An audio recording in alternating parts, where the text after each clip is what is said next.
Part 57. Evolution begins with Resident Evil. Author, Wei Tongmiao. Chapter 574. 4 hours ago. After Chris and Claire were transferred to this abandoned factory, the enemy locked them together and handcuffed them to the iron water pipe. As long as the hostages moved, the door would jingle, alerting the two guards outside the door. Claire and the other hostage were knocked unconscious by the smoke, and woke up half an hour before Steve took action.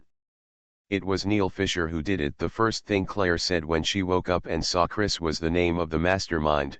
He is the commander of Terra Sephir's operations.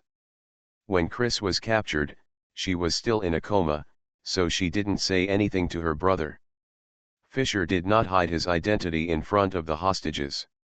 This is not a good thing for the kidnapped hostages, because it means that the kidnappers don't mind exposing their identities, or they have long planned to kill and silence them.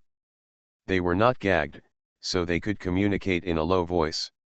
"I know that," Chris said. Not long after the incident, Luo Guang suggested that this person might be problematic. Claire was a little surprised and said, "Does he know Neil?" Chris replied, "That's not clear, but Luo Guang found out that this person has a connection with Morgan, and this time the biochemical crisis at Terra Sephir headquarters is related to the T-Night Abyss virus studied by the FBC." Claire was surprised. She was knocked unconscious at the time and didn't know that there was a biochemical crisis at the headquarters. But she quickly regained her composure and said, "Brother, I know from Neil who the other party's ultimate goal is." "Who?" "Luo Guang. He wants revenge on UBSAT." As soon as Claire finished speaking, Chris, who recalled Luo Guang punching through the concrete wall, breathed a sigh of relief and said, "Then he won't succeed." Fisher naturally knew that Luo Guang could fight, so he needed hostages. If one hostage is not safe, then capture a few more hostages. First, capture Claire, who is not wary of him, and then use Claire to capture her brother Chris, and then trap Jill based on the relationship between Chris and Jill as colleagues. Then he used the identities of Jill and Luo Guang as boyfriend and girlfriend to lure Luo Guang out alone. In the end, he would use the heads of Luo Guang and a group of key members to damage the reputation of BSAT. Luo Guang is the trump card of BSAT and the hero who solved the chaos in the company. The plan is beautiful, but Chris doesn't think that Luo Guang, who can eliminate Wesker and his minions alone, will be defeated by such a villain. Claire nodded, but no matter what, they can't wait for others to rescue them, and the two sides whispered. On the other side, Fisher heard the secret conversation between the two through the monitor in the room, but a confident smile appeared on his face. He himself had no intention of returning to Terra Sephir, a cowardly organization. After that, he planned to join the lurking Greyhound organization, trigger more biochemical crisis incidents, and make BSAT run around. As long as the NATO countries can't stand it, organizations like FBC will be established again. Morgan just resigned, and the truth made public did not confirm that he was researching biochemical viruses, so there is a possibility of his return. All this is based on the death of Luo Guang and other BSAT backbones. Fisher heard Claire's escape plan and immediately conveyed it to the guards at the door, asking them not to fall into the trap. It is still necessary to keep the two alive now, otherwise he is worried that there will not be enough bargaining chips to make Luo Guang surrender. The captured hostages are still alive, and perhaps they can paralyze Luo Guang and make him feel that it is safe to surrender. Chris and Claire are both action-oriented. After they discussed the plan, they immediately started to implement it. But the guards outside did not change in response to changes. No matter how noisy the people in the cleaning room were, they did not go in, giving Claire and the others an opportunity. One of the guards even shouted outside the door with a mocking face, asking the hostages inside to be quiet. Suddenly, the guard said to his companion, "Do you feel a little quiet?" "Well, I must be tired and resting." The other person was very confident that with the boss eavesdropping, the hostage plan would not succeed. Hearing this, the uneasiness in his heart was still not eliminated, so the guard who raised the question turned back through the glass on the door of the cleaning room to confirm the situation of the two people, and found that the two people were no longer on the water pipe. Something happened, the man shouted, and his companion also turned back to see the situation and immediately opened the door. The two guards rushed in one after the other. The guard behind screamed and was punished by Chris's justice from heaven. The one in front was not spared either, and was knocked to his knees by Claire's double knees. They all stretched their bodies to support themselves and hid on the ceiling. Chris and Claire did not hold back. After dealing with the two people directly, they immediately searched their bodies and took away their weapons and equipment. Because of Fisher's monitoring plan, the two guards put more energy on guarding outside the door to prevent someone from robbing the prison, so they naturally didn't pay attention to the situation inside. In addition, the two people's quarrels before but no waves, made the two guards more convinced that as long as they didn't fall into the trap, the hostages would not be able to escape. Therefore, when they saw the two hostages suddenly disappeared, they panicked and fell into the trap. "Let's kill it." Chris didn't intend to give the enemy time to react, and immediately rushed out and fired the first shot. Steve was on the second floor, exactly on the same floor as the hostages, mentally recalling the structure of the factory while giving orders to his men. "People outside, prepare for a surprise attack." "Copy that, I'm recovering the drone and attaching grenades to it." Biddle is dismantling the scope and preparing to attack. Sylvia confirmed that the enemy's outer sentry is returning for reinforcements. "Be careful." The speaker's name was Giovanni Mavers, another man holding an silent assault rifle. Bider Gover, the teammate with the VSS sniper rifle. Sylvia Sommeret, she was the one responsible for the drone reconnaissance, and she was also the one who was saved by Steve. Received, call for support immediately. This mission naturally has backup, just to prevent being discovered by the enemy, so the soldiers of the BSA European Division are 3 or 4 kilometers away. After arranging everything, Steve rushed out of the room. With 2 soft pops, an enemy rushing down the stairs was directly dealt with by him. More enemies appeared. Although they saw their teammates suddenly fall to the ground, the silent assault rifle uses an integrated silencer. The bullet sound is small and the muzzle velocity is below the speed of sound, so those enemies cannot judge Steve based on the sound of the gun for a while. Location. Steve was not polite either. Although the gunfire of the weapon in his hand was small, its power and ammunition capacity were not comparable to ordinary assault rifles. Therefore, he must deal with the enemy before he can react. With the sound of gunfire, more enemies were knocked down, and Steve's position was finally discovered by the enemies and they were counterattacked. Outside the factory, explosions and gunfire rang out, as Steve's men launched an attack. Fisher waited for Jill's arrival in the office of the abandoned factory. Although he was attacked, he did not panic. He is ready to send out the biochemical weapons made from the T-Iwan virus in his hand to wipe out everyone in one fell swoop. These biological and chemical weapons were all developed by Morgan's men, but he had already prepared them. The FBC's research on bioviruses still has an excuse to develop vaccines and antidotes, but there is no excuse for developing biochemical weapons. Therefore, the 2 different research departments are separated, and Fisher obtained the viruses and biochemical weapons from the Biochemical Weapons Research Institute that was concealed by Morgan. Regardless of whether they were mercenaries, hostages, or attackers, Fisher had decided to give up. He was not afraid of running out of firewood to keep Qingshan alive. He would not be stupid enough to stay here, so he immediately stood up and prepared to leave the scene. In the temporary warehouse at the other end of the factory, a helicopter was parked, and he had informed the pilot there to prepare for takeoff. When he goes over and pulls back the rain cover blocking the warehouse, he can escape directly by helicopter. But he had to be careful when escaping this time. Except for the factories that received news that enemies had sneaked into the area, those biological and chemical weapons did not distinguish between friend and foe. Chris and Claire now moved to another defensive position. This was originally a factory workshop, and they were being flanked by the enemy. The two men could not replenish the bullets in their hands, so they could only save them by firing single shots. Now suppressed by the enemy's firepower, as long as he dares to show his head, the enemy will hit him with a hail of bullets. Steve, who was rushing over, entered a very strange state. I was obviously thinking about Claire's safety in my heart and mind, and didn't pay attention to the fighting situation, but the movements that Chris had refined over time were still as smooth as water. Shoot, reload, shoot, dodge, raise the gun to suppress, change cover, and shoot accurately at the same time. He felt as if he was in complete control of the battlefield, able to sense gaps in enemy attacks and know when it was safest to counterattack.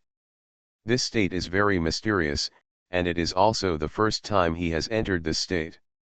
"Claire," Steve shouted when he saw the suppressed two people and rushed out of the bunker. "Empty the magazine."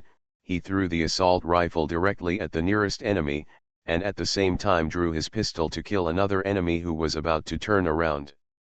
"Steve," Claire heard Steve's voice, looked up, and saw the figure rushing out. The shoulder patch on his arm was the BSA North American Division. "Squat down," Chris pressed Claire down and then broke out towards Steve. The two sides also reunited smoothly, and there were not many human enemies left. "Captain, we are on the first floor," Biddle's voice sounded, asking Steve their exact location. "I have found Claire and the others. They are being attacked by the enemy. They are coming up from the east stairs." Copy that. There were only two people joining Steve and the other three. Sylvia, the last member of the second team, remains on the outside. Because the other two teammates rushed in to support the captain, she controlled two drones by herself.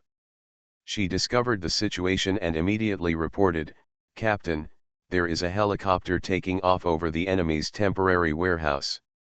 Shoot it down." Steve didn't hesitate, let alone take prisoners. "Yes." Without saying a word, Sylvia controlled the bomb-dropping drone to fly towards the helicopter that had just taken off, and crashed directly into the helicopter's rear rotor. The helicopter Fisher was riding in was a civilian helicopter about the size of a small bird. Its armor and fire protection capabilities were no different from those of paper. Coupled with a little luck, the helicopter that had just taken off quickly crashed into the factory, igniting a fire. Steve and the others picked up the enemy's weapons, fought and retreated, and stayed on the second floor with the two teammates who came in, and eliminated the enemy and the biological weapons. Chris soon found that Steve had become much stronger, but he didn't ask much, just thinking that he hadn't seen each other for a while and the other party had become stronger. With the addition of biological weapons, the situation was muddled, and a three-way melee began. But the support of the European branch of BSA also came. They quickly surrounded the factory and began to clear the enemy. "Captain Steve, there is a special biological monster." The European branch soldiers who broke into the factory were suddenly attacked by a huge biological monster, and 3 BSA soldiers were lost in an instant. Tracker positioning, consume the enemy's energy. Steve made a judgment and response in the next second. He didn't know whether the soldiers of the European branch could solve the enemy. This abandoned factory is located in the suburbs. If the biological weapon escapes, it will be too difficult to find it again.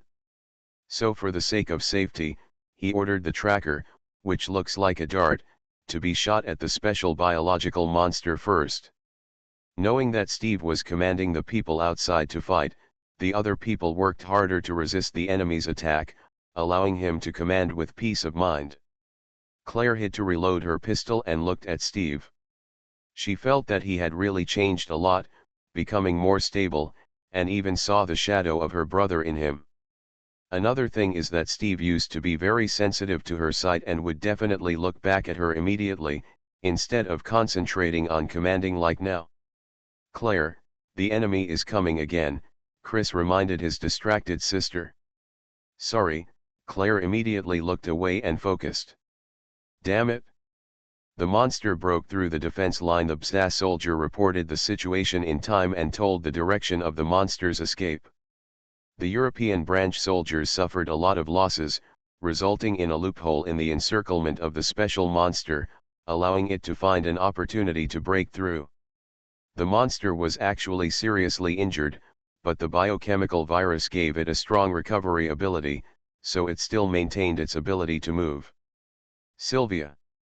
The monster is going to your side, get out of the way. Steve knew that he was in big trouble when he heard the direction of the enemy's breakthrough. He asked the European branch soldiers to stop the special monsters and asked his men to avoid them. He was not taking care of his own people. BSA soldiers are not afraid of death, but they cannot make sacrifices in vain. When dozens of European branch soldiers could not stop the enemy from breaking through, how could Sylvia stop the enemy alone?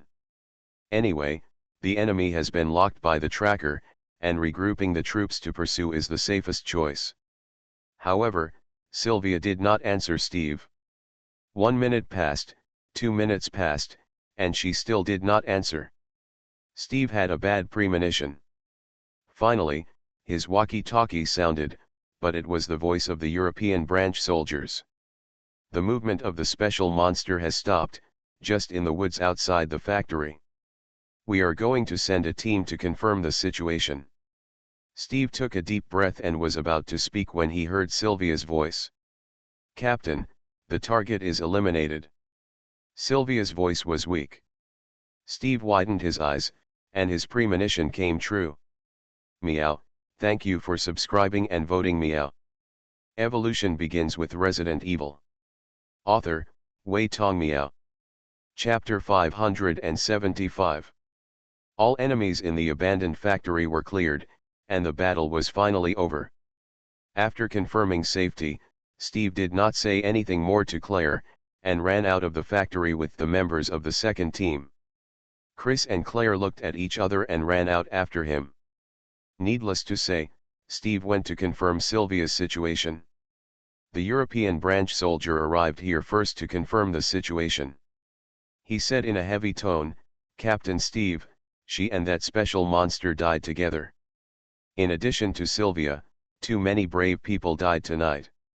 Steve looked at the BSA flag on the ground, and Sylvia was underneath it.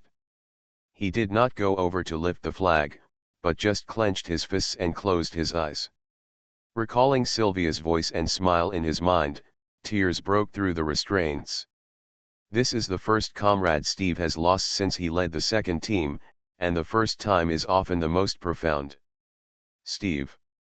Claire took the initiative to step forward and tried to comfort him. Steve raised his hand, palm facing Claire. He took a deep breath, wiped his tears, and said, I'm fine. Then, he said to his equally sad teammates, Giovanni, contact the North American headquarters to report Sylvia's death. Steve turned to the European branch soldiers and said, can you please prepare the coffin and the plane? The other party directly replied, the minister is already preparing. After hearing the casualties, Parker immediately asked people to prepare the funeral affairs of these sacrificed soldiers, so as not to let the sacrificed soldiers and the soldiers on the front line feel disheartened. Thank you. Steve walked over to Sylvia and said, Vital, help wrap Sylvia up. It is far better to go home alive than to die in a horse's hide, so no one present said anything like that. Silence is the greatest respect for the deceased. Steve turned to look at the special monster and asked, have you checked this monster? After defeating the special monster, you must check whether the monster is dead. It has been confirmed. The few people over there are responsible for guarding it, and we will burn it together later. No one will relax their vigilance before the monster turns to ashes. This is a lesson learned from the sacrifices of countless people. The man pointed at his men and continued, more than that, we found that the face on this monster came from Neil Fisher, who was kidnapped in the TerraSafe headquarters case. In fact, what this means is that the monster was transformed by Fisher. he is the culprit of this incident. Claire immediately joined the topic and told what Fisher had done and his plan. After hearing this, the soldier immediately reported the information. Suddenly, a Hummer drove over and stopped in front of Chris. Captain, Pierce got out of the car and came to Chris. He also participated in this battle, but he was performing a sniper mission at the other end of the factory. If he was given a choice, Pierce would naturally want to join the commando to rescue Chris. But Steve, the front-line captain of this operation, believed that the other party was best at sniping, so he should stay in the position he was best at. So Pierce did not meet up with Chris in the previous battle, and could only drive around from the other side after the battle. Everyone exchanged information, and this incident was basically over, and the rest were just finishing things. Although there was a kidnapping, it was no different from an ordinary biochemical crisis incident overall, and the culprit had been arrested. So the biggest impact of this incident was that Luo Guangxim's troops were invited to join the security system of Terra Sever headquarters. Steve and others took Sylvia's body back to the lighthouse country and soon held a funeral for her. BSA does not have a unified standard for the funeral of sacrificed members, and each branch formulates the relevant procedures according to the local customs. Although Sylvia died in Europe, she was still buried in accordance with the regulations of the North American branch. Chris was from the Lighthouse Air Force, so when he formulated the rules and regulations for this part of the branch, he chose a military funeral ceremony similar to that of the Lighthouse military. If it is in accordance with the regulations of the Lighthouse military funeral, the coffin should be sent to the church at first, and then the coffin should be sent to the cemetery by military vehicles such as artillery ammunition vehicles, which requires running to two places. But the BSA organization is not the military after all, and considering various factors, Chris reduced some of the ceremonies. The first team led by Chris, the head of the North American branch, and the second team led by Steve formed the coffin escort. They lifted Sylvia's coffin from the car, and carried the coffin directly to the cemetery where the funeral was held amid the salute of the participants on both sides, saving the church. After the blessing of the pastor, Steve personally covered the coffin with the flag of the North American branch, then stepped back a few steps and took the rifle handed over by his teammates. The original coffin escort became the funeral firing team. Under the prepared voice of Chris, everyone pointed their guns at the sky above, and they were all loaded with blank bullets. The pastor read the prayer, and at Chris's command, Steve and others fired their guns into the sky in unison. Repeated 3 times, and after the prayer was over, the burial began. There was no other words except the pastor's prayer and Chris's order. As Sylvia's captain, Steve and the second team members covered the soil together. After everyone presented flowers, the burial ceremony was over. Chris said to Steve, "Sylvia's pension has been donated to the BSA Foundation in her name according to her wishes. Although the money of this foundation will still be used by BSA in the future, for purchasing weapons and equipment or issuing pensions, etc., the procedures and rules cannot be messed up. So the North American branch still has to transfer the money to the foundation's account in the name of Sylvia Sommerett according to the will." Steve nodded. The people attending the funeral were basically people from the North American branch, and there were no family members of the deceased. Because Sylvia's parents were killed in the biochemical crisis incident a few years ago. Claire and Shirley also came to the funeral, and they were the few people who did not belong to BSA. Shirley only received the news that Claire was kidnapped after the kidnapping case was solved. Then she immediately bought a plane ticket and came to the Lighthouse country under the protection of Hank and Lone Wolf. After Hank handed Shirley to Claire, he went on vacation, and Shirley and Claire came to the funeral together. By the way, Leon was the first to know about Claire's kidnapping, but he couldn't leave because of something, so he had to leave everything to Chris and the others. He didn't come to Claire afterwards, but just called her. After the funeral, Claire looked at Steve and wanted to say something several times, but she didn't say it in the end. She felt that Steve had become a little strange now, and his attitude towards her was no longer as enthusiastic as before, and she couldn't help but feel a little lost. Obviously, she didn't have such thoughts when she and Steve broke up before. Is it because she used to assume that no matter when she met Steve, he would face her with a warm smile? Shirley saw the other party's troubles, and when she was about to push, she saw Steve coming over from the corner of her eye. "Claire, do you have time later?" Claire was worried about what to do, but Steve took the initiative to find her. Pierce on the side pricked up his ears and was about to eavesdrop, but was pulled away by Chris. When Claire visited her brother once, Pierce was also deeply attracted to him.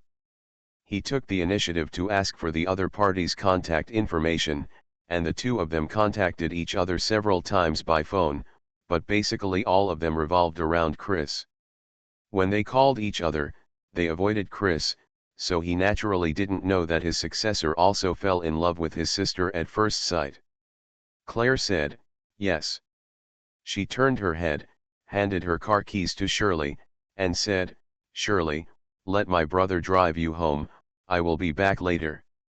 This was also the first time she took the initiative to send Shirley away.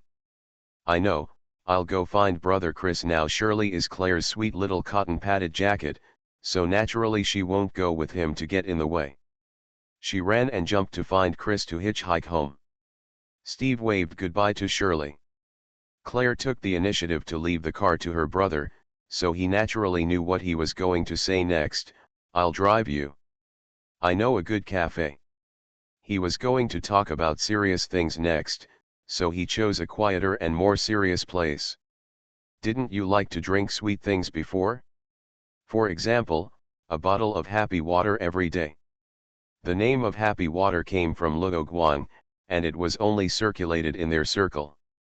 So Steve knew what the other party was referring to, and replied, "According to Luoguang, the sourness and bitterness of coffee is the bitterness of growing up. I have grown up, so my taste has naturally changed."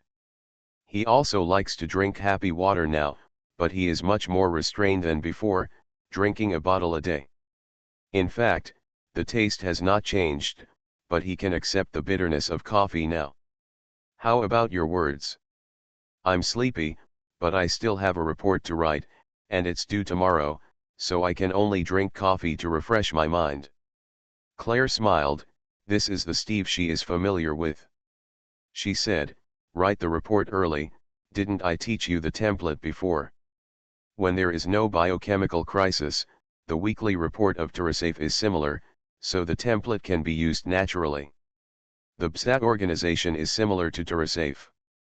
When there is no biochemical crisis, Steve only needs to write a summary report once a month. However, as the captain of the second team, he also had to prepare a daily training schedule, so he drank coffee more often and got used to the bitter taste." He replied, "That won't work. The more templates are used, the less brains are used.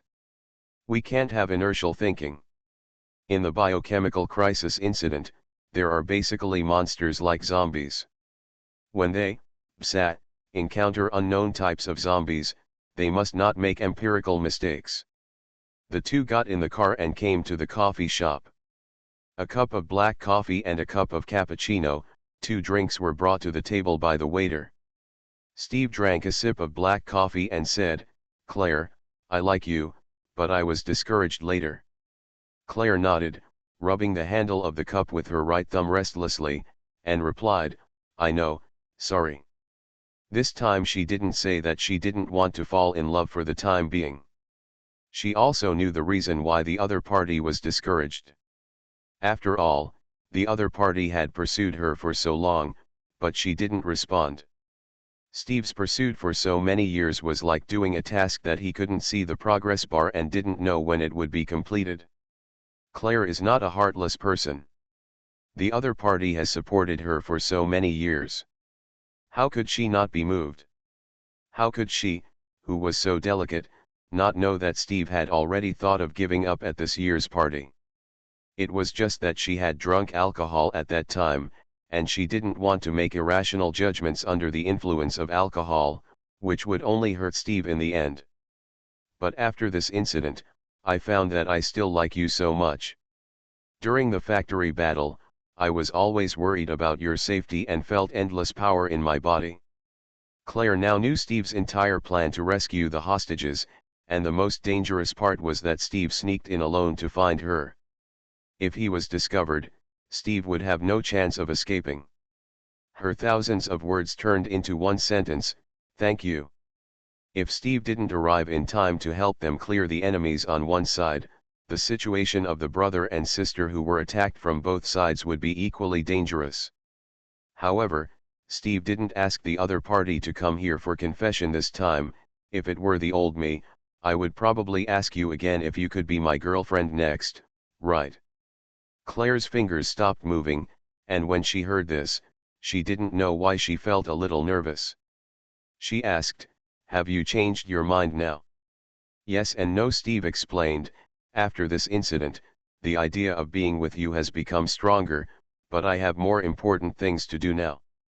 He paused and said, "Just like you, in order to eliminate bioterrorism, I decided to put feelings behind for the time being." Steve didn't think he was the child of destiny. If he wasn't careful, he might be wrapped in the BSA flag and lie in a coffin. This is the same reason why Chris didn't find a girlfriend. Claire lowered her head slightly, her eyes on the cappuccino she hadn't drunk, and her hands felt the remaining warmth of the cup. After a moment of silence, she looked up at Steve and said, "I'll wait for you this time." Luo Guang was relieved after receiving the information that Chris and Claire were safe. The only thing Arias needed to do was to clean up his biochemical weapons manufacturing factory and research institute, and he had told O'Brien. So he continued to focus all his attention on the Apocalypse organization. Another month passed. According to Li Qingxian's report, Luo Guang's plan of boiling frogs in warm water did not seem to cause much vigilance to the Apocalypse organization. In addition to the BSAT, the military and police of various countries also joined in the pursuit and interception of the Apocalypse organization, cleared many of the Apocalypse organization's bases, and eliminated or arrested many of the Apocalypse organization's people. After all, the Apocalypse organization has now become an internationally wanted organization, and Luo Guang holds the righteousness. It's a pity that those people are peripheral members, so all parties have not been able to dig out useful information from them. But the reaction of the Apocalypse organization made Luo Guang feel a little strange. The enemy did not fight back, nor did they take any special actions. It gave him a feeling that it was more like indifference than a small reaction. Li Qingxian's inadvertent investigation found that the Apocalypse organization was gathering A-level and S-level adapters to go to the mysterious headquarters. Because of confidentiality reasons, he could only wait for the envoys of the 12 seats to pick up the couple to the headquarters, so Luo Guang did not anxiously ask Li Qingxian to ask, but waited patiently. But no matter what, he felt that the new era that the Apocalypse organization talked about all the time was about to arrive. Meow. You are listening to Novels at Bless Up channel. Wish you happiness and luck. Please subscribe to receive new novels. How do you feel about this novel? Please like and leave a comment. Evolution begins with Resident Evil. Author, Wei Tongmiao. Chapter 576. While Luo Guang was thinking about things, the X organization's mobile phone suddenly received a text message related to what he had mentioned to Simmons before. He had reported that there was an overlap between the X organization under the Apocalypse organization and the X organization under the Family organization, which led to the possibility that the Family organization had not discovered the existence of the Apocalypse organization. So Simmons conducted a census of the organization based on Luo Guang's hypothesis. The result was that there was no problem with the companies and members under the organization. This time Luo Guang guessed wrong, or misunderstood a little. I hope readers will remember our domain name Taiwan Novel Network rightward arrow. Human nature is greedy. Although he found that there was a problem with the flow of funds of the X organization's money-making machine and there was something fishy in the profit and loss statement, the money was not transferred to the Apocalypse organization. Simmons traced the whereabouts of the funds during the census and found that someone was secretly embezzling the company's money. This made him very angry and he immediately began to clean up the parasites within the organization. The text message Luo Guang received was specifically a report on Simmons' cleanup operation, but it was not sent to him by Simmons, but by the family members controlled by him. After he confirmed that the cleanup operation was fine, he ignored it. A month had passed since Claire's kidnapping. The more families Luo Guang controlled, the faster the infection was. Now he basically controlled the top leaders of the entire X organization, including Simmons' family. So he felt that it was almost time for him to confront Simmons and officially take over the entire X organization. He did this just to gain an advantage in the battle with the Apocalypse organization, so in addition to collecting intelligence and attacking the Apocalypse stronghold, Luo Guang did not use the power of the X organization to do whatever he wanted. The only thing he had not decided now was how to deal with Simmons later. As far as Luo Guang was concerned, he did not hate Simmons, and he had no hatred or love for him. Not all the things that the X organization had done over the years were bad. As a leader, Simmons had his unique charm and was a capable person in himself. There are not many leaders who can do this, and he is one of them. If Luo Guang had been a member of the X organization since he was a child, he might have devoted himself to Simmons until his death. Unfortunately, he and Simmons are not the same kind of people, and the two are destined to go their separate ways. Of course, this is the conclusion Luo Guang came to from his own perspective on Simmons. For others, Simmons is just an ambitious, conspiratorial, and unscrupulous bad guy. So in general, Luo Guang doesn't mind letting Simmons live. In this case, he has to solve Simmons' problem before the events of Resident Evil 6 begin. Luo Guang thought about it and had a preliminary plan in his mind. He planned to start directly from Kara. Kara's happiness did not last long before she ran into trouble. Perhaps her performance was too good, Simmons couldn't help but treat Kara as Ada. He has been hoping to get Ada all these years, but he got a fake Ada. His reason told him that the person in front of him was just Kara. But his suppressed impulse and feelings for Ada told him like a devil's whisper. Is it really that important whether it's true or false? Isn't the person in front of me exactly like Ada in every aspect? Simmons looked at Kara and unconsciously overlapped her figure with Ada's. Kara tried to play Ada according to Luo Guang's method and refused the other party's request to change her name, which instead aroused Simmons' anger and extreme possessiveness. He ignored Kara's objection, pounced on her, tore her clothes, and looked at her perfect S-shaped figure. Simmons finally succumbed to his impulse. In short, he was obsessed. After that day, he asked Kara to play more and more, and even directly asked Kara to call herself Ada in the future. He even ordered the people around Kara to call Kara Ada Wong instead of Professor Kara in the future. Kara's character itself did not have the proud and unyielding spirit of Ada, so in the end she could only obey Simmons. Seeing that Ada was becoming more and more in line with his own wishes, Simmons was also smiling and sincerely apologized to Ada for what happened before. Kara had been exhausted physically and mentally because of the high intensity of playing Ada every day, and she didn't know how to break the deadlock. In addition to this problem, she also found that her body had problems after turning into Ada's appearance. It was not that there was any problem with her health, but she felt that she had become stupid. When studying the C virus, she fell behind her subordinates' research results for the first time, and even found that she could not solve the formula she had formulated before. This made her simply unacceptable. After a lot of tests, Kara found that her IQ had indeed decreased a little, but her physical fitness had been greatly improved. This made her have to admit one thing, that her stupidity was caused by her body.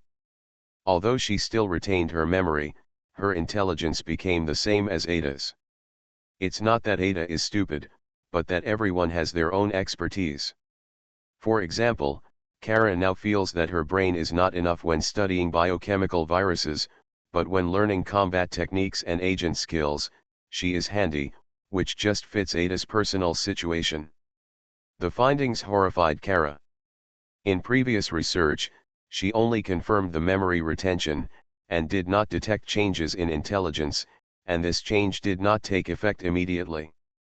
Kara is very confident in her research technology. This has always been her foundation and the reason why she was appreciated by Simmons at the beginning. Is she still Kara now that she has lost her scientific research ability? Or is she Ada, but she has the memory of a person named Kara? She began to be obsessed. Suddenly, the phone rang. Kara picked up the phone. "Hello, who is this?" Luo Guang introduced himself and asked, "Kara, how is your situation? Is the boss happy?" Kara was stunned. She hadn't heard anyone call her Kara for a long time. The other party was silent, and Luo Guang continued to ask, "Hello? Are you listening?" "I'm listening. What do you want to talk to me about?" Unconsciously, Kara's tone of voice became more and more like Ada. Luo Guang heard this and asked worriedly, "Are you okay? I feel like you're not in good condition. Do you have a cold?" The other party is a very important character in his plan, so he is worried. Kara didn't know this and said, "Kara is fine, but I didn't expect you to worry about her." This was too weird. The other party didn't seem to be talking about herself, but about another person named Kara.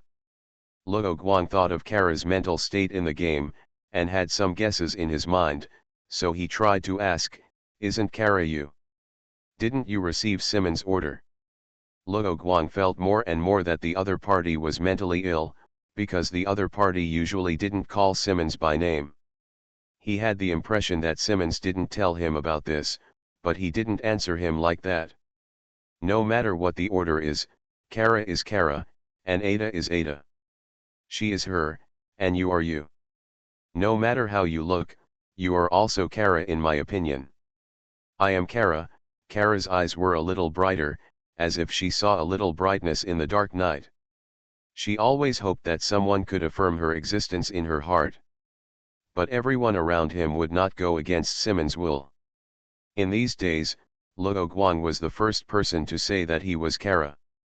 Kara, who was sitting alone in the office, unknowingly let tears fall on the table.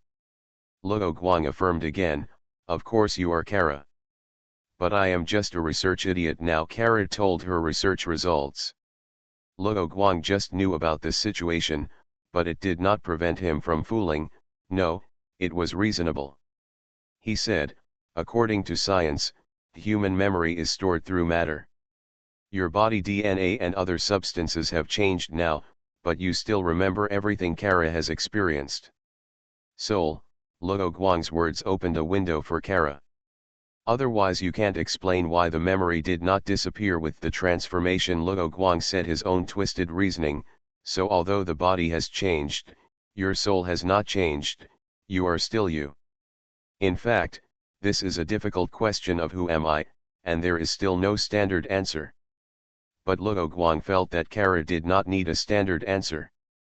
The other party only needed an anchor point, a reason to confirm her identity as Kara. He finished speaking for the time being, and the other party fell silent again. "I'm Kara." Kara's voice sounded again, and this time the tone returned to its original state. "That's right. But it's useless for you to think I am." Kara expressed her troubles. "The boss seems to be possessed by evil spirits and won't listen to advice at all." "Then what do you want? You should still have your original DNA, right? Are you saying to let everything return to the original track? Otherwise, at this point, do you still want to be with him?" Luo Guang was not optimistic about their twilight love. Kara suddenly asked strangely, "You are the boss's confidant, don't you want to meet the boss's needs?" She finally found that Luo Guang was very strange today. The other party basically spoke from his own perspective, not from Simmons' perspective. Luo Guang replied, "But the boss's current situation is not right." Aida was not his type, so naturally he couldn't understand why Simmons liked her so much. He didn't have time to argue with Kara, so he told her his thoughts. I have a way to make Simmons forget Ada and return to normal, and even make him like you and stay with you for the rest of his life. How are you going to do it? I don't need to tell you about this. If you don't want Simmons to perish, you can only trust me. Kara thought for a while and asked, what do you want me to do? You don't have to do anything. I just ask you one question, what kind of ending do you hope for? Are you a fairy in a fairy tale? Kara said, are you secretly in love with me? You think too much. Luo Guang refused directly and said, I am the boss's most loyal confidant, but I just can't bear to see the boss make mistakes. So, you continue to be patient. Wait, Kara saw that the other party seemed to be about to hang up the phone, and immediately shouted, saying, for your previous question, I only want one ending. I hope Simmons will fall in love with me and stay with me forever. Even now, she has not given up these. That's it. Luo Guang hung up the phone after he finished speaking. He picked up another mobile phone and called back. Leon, what do you want from me? That's right. I have something to discuss with you. It's related to that organization. Is it convenient? I have no problem here. Luo Guang wondered why the other party suddenly wanted to talk to him about Organization X. Leon was in the DSO's office, looking straight ahead and telling him and President Adam's plan. They wanted to use the fact that Simmons and the military had abandoned the president to carry out military operations against the East Slavic countries, and drove the Black Hands including Simmons out of the lighthouse government. Leon also mentioned that he wanted to make the existence of this organization public. What do you think of this plan? Can it achieve the effect that President Adams said? When it comes to who among the people around him knows the X organization best, Leon thinks it must be Luo Guang. Luo Guang said directly, it's not that good. There are many members of Organization X. You can't confirm that everyone in the organization has been cleared out. But this should be able to dampen the opponent's arrogance, right? It's useless. You can't even confirm that the person who rejoined the government is not from Organization X. Luo Guang also specifically added, and your plan cannot be hidden from Simmons. Although it is different from the situation in Resident Evil 6, President Adam does not want to reveal the truth about Raccoon City, but he wants to expose Simmons' sore feet. The most important thing is that Leon does not take it too seriously and even says he will reveal the existence of Organization X. This is a big no-no for secret organizations. While searching the database of Organization X is now a hidden sharp knife in his hand against the Apocalypse organization, but it cannot be exposed to the table. These people must die in the battle with the Apocalypse organization. Is that organization so powerful? But does the Lighthouse country, controlled by such an organization, still have a future? This organization is not all the power of those behind the scenes. As for the question behind you, the Lighthouse country has been controlled by these people from beginning to end, not only in the government, but also in all walks of life. So just because you people are failure to eliminate them will only enrage them. Luo Guang speculated that if he did not stop it, the story of Resident Evil 6 would happen, and the disaster would be greater than in the game. Based on President Adam's strength, the greater the strength in his hands, the greater the disaster will be. In the worst case, a civil war will break out. If he controls Organization X, a civil war will definitely not break out, so Luo Guang is bluffing Leon. But since we know about this, we can't just sit back and do nothing. The sense of justice in Leon's heart made him decide to cooperate with President Adam. Luo Guang said, if you believe me, just give me some time. Simmons will retire soon. Back off. Leon was a little surprised and asked, why is that? He is ill and is no longer suitable for his current position. I can only tell you this. In short, you should not act rashly. The time is not right now. Leon believed in Luo Guang. The other party had never let him down. Wilson's matter was only caused by someone's interference, otherwise it would have been resolved smoothly. He said seriously, I know, I will convince the president, but I am worried that the other party will try to implement the plan while Simmons is sick. There are many kinds of illnesses.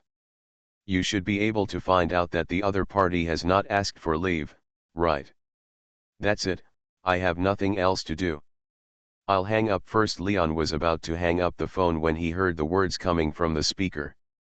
Okay, remember to convince the person opposite you. Luo Guang hung up the phone. If it wasn't to prevent an accident similar to Wilson's, he wouldn't have said so much. He stretched and sent a message to Ashley. Next, he would go to the lighthouse country to solve Simmons' problem. Out of respect for Simmons, he was prepared to do this himself. Meow, thanks for subscribing and voting meow. Evolution begins with Resident Evil. Author, Wei Tong Meow. Chapter 577. Luo Guang, do you want to go to the lighthouse country alone? The three of them went home for dinner, and Jill suddenly brought up this topic. Yes, don't you know about this? Luo Guang remembered that the other party had received the news from Ashley. Ashley answered the question, Sister Jill is waiting for you to invite her to the lighthouse country. She also supported this. It was good for the two of them to go together so that they could take care of each other and watch Luo Guang not get involved with women. Beauty is in the eye of the beholder, and Ashley felt that Luo Guang was too good and walking out alone was too dangerous. I went to the lighthouse country because I have important things to do, Luo Guang said. When the affairs of the Apocalypse organization are finished, I will take you to travel together. The two beauties said in unison, we can also help with the affairs of the Apocalypse organization. One of them is in charge of the external affairs and the other is in charge of the internal affairs. Their two swords combine to handle the affairs of the African branch perfectly, and they have also made a name for themselves in the African branch. As for Deputy Minister Magwan, who had worked so hard that he was bald, he was pitifully ignored by people other than Luo Guang and the other three. Who told Luo Guang and the others that they were talented men and beautiful women. You help me look at the rear and prepare for war, which is the greatest help to me. Luo Guang, who was worried about having his home stolen, added, I also mentioned relevant matters to O'Brien via email, and he wrote back and said he would find a way to prepare. O'Brien knows too.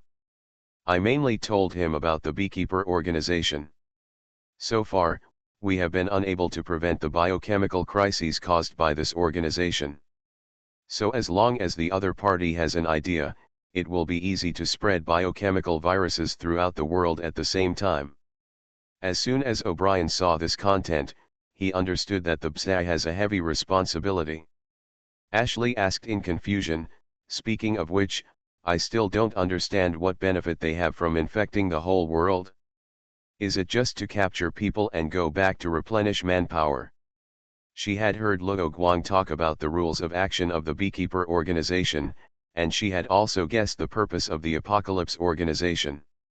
Natural selection, survival of the fittest, they may want to usher in human evolution. This is one of Luo Guang's thoughts, saying, a biochemical crisis sweeping the world is a good trigger. Gil didn't mention going to the lighthouse country again, and said, but when it comes to evolution, why didn't they come to find you? Ashley now also knew about Luo Guang's physical condition and looked at Luo Guang nervously, is it dangerous for you to act alone? It's better to ask Jill to follow you so that you can be taken care of. Jill's combat effectiveness has reached S level after Luo Guang taught her skills many times, but she has no special abilities, and her overall strength is at the lower level among the S levels of the Apocalypse organization. If the enemy sends too many S-class adapters, Gil won't be able to cope with it. If the enemy sends too few, there's no need to follow Gil. So Luo Guang replied directly, it's okay. They will definitely not send out too many people. I can handle it with confidence. His own strength has always only represented the lower limit of Luo Guang's combat effectiveness, and his upper limit depends on how much preparation he has made before the war. Moreover, the 12 seats of the Apocalypse organization began to gather the high-end combat power of their own organization. In this case, there were fewer A-level and S-level enemies active outside. The battles Gil and the others may face in the future may also be a little easier. Be careful yourself. Jill knew how much she weighed, so she didn't insist anymore. She was only worried that her boyfriend would fall into the trap because he underestimated the enemy. Luo Guang gently patted the back of the other person's hand. Don't worry. Ashley was also worried, but she didn't show it, pretending to be jealous and said, "What about me?" Luo Guang also put his other hand on Ashley's hand, and he said humbly, "I'm busy with both hands now, but I can't eat." Jill and Ashley looked at each other, picked up a piece of delicious food at the same time, and stuffed it into Luo Guang's mouth without any gentleness at all. After the three of them studied for a day and a night, Luo Guang came to the lighthouse country on the third day and started working on Simmons. After he communicated with Kara in advance, he stayed at Simmons' house and waited for her to get off work. Luo Guang also specially took a bottle of 1964 Lafite red wine from the wine library at Simmons' home, placed the wine glasses in the living room, and waited for the other party to get off work. Simmons drove Ada back. The butler took the other person's coat and said, "Master, a guest is here." "Who?" Simmons' face was red. He had gained a lot of moisture through the yin and yang method recently, and he looked much younger. He remembered that he had not invited anyone to come over to discuss matters, and this was his private residence, and he did not usually see guests. The butler dutifully told the other party what he remembered, saying, he did not report his name, but he took out the family's special envoy badge. He and others of his lineage have served the Simmons family for many years, so they will naturally not misread the badge. Therefore, Simmons did not question the other party's misunderstanding, and said to himself, "There was no advance notice, and I am not officially a member of the family now. This is to avoid suspicion. In fact, everyone knows that the person who becomes the leader of organization." "By the way, Master," the butler still had something to say, "the guest asked you to meet him alone." If his master did not call that person a special envoy, then he would naturally not call that person a special envoy on his own initiative. Hearing this, Simmons turned his head to look at Ada and said, "Take a shower and wait for me." Okay, Kara was still playing Ada, but she was not into the role.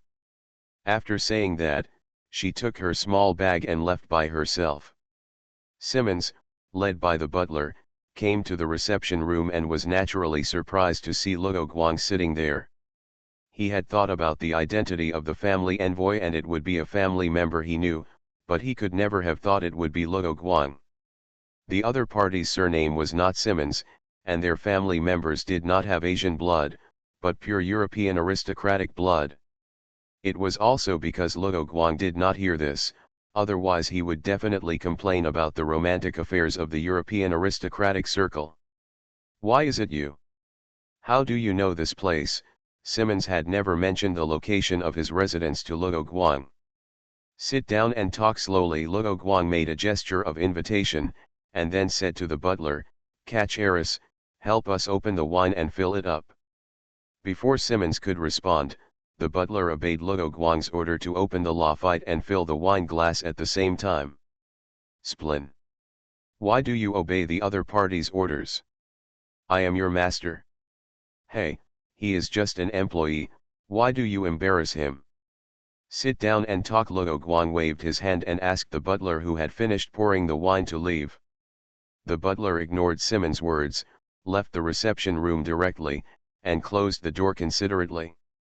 Simmons glared at him, but Luo Guang didn't care and said, "This is the third time, sit down." He called it courtesy before force, but Simmons felt that the other party was mocking and showing off. However, the situation is unclear now, and he does have many questions in his mind, so he sat down and put forward his own guess, "Are you a family death warrior? Sent to monitor me?" In Simmons' impression, there are Asians among the family death warriors, who are illegitimate children born after the family members are indecent. Luo Guang did not respond, took out a document from his briefcase, and said, "Boss, according to the decision of the parliament, you are no longer the leader of the organization." Impossible, Simmons recently cooperated with the parliament to do a big job in East Slavia. He took the document, looked up and immediately looked at the bottom. All the family emblems were on it, which meant that the parliament unanimously passed the resolution to impeach him. Luo Guang slowly tasted Simmons's precious wine, looked at the other party who seemed to have lost his soul, and said, "Nothing is impossible. Your recent behavior has made the parliament very worried." In fact, Simmons' situation made him feel worried. After all, those people in the parliament only think about their own interests, so as long as Simmons does not affect these, they will not care about Simmons's perverted habits. "I have done my work very well, they can't impeach me because of these." Simmons only made a mistake in the matter of Ada, and handled other things very well. He also knew the virtues of those people in the parliament, so he never thought that he might be impeached. Luo Guang said, "What about Kara's matter?" "It has nothing to do with work." Simmons didn't understand the relationship between the two. "Then do you know that Kara's research ability has declined?" Luo Guang said this, and looking at the other party's expression, he knew that Simmons didn't know about it. "Boss, this is an era of frequent biochemical crises, but you don't pay attention to the situation of the chief researcher."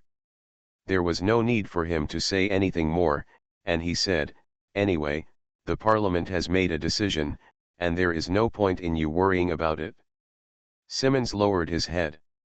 Indeed, the parliament had already issued a notice, and he had no power to refuse. He suddenly asked, "What about you? You haven't answered my question yet." Luo Guang raised his glass and said nothing. Simmons understood. He thought that the red wine had just been opened and they were drinking from the same bottle, so he drank the wine in the glass with him. Luo Guang filled the glasses for both parties, and then answered, "I am the leader of the X organization now. I asked them for your family's envoy badge, and they would not refuse to give it to me." "Impossible. You are not from the family, how can you be the leader of the X organization? This is not in line with tradition."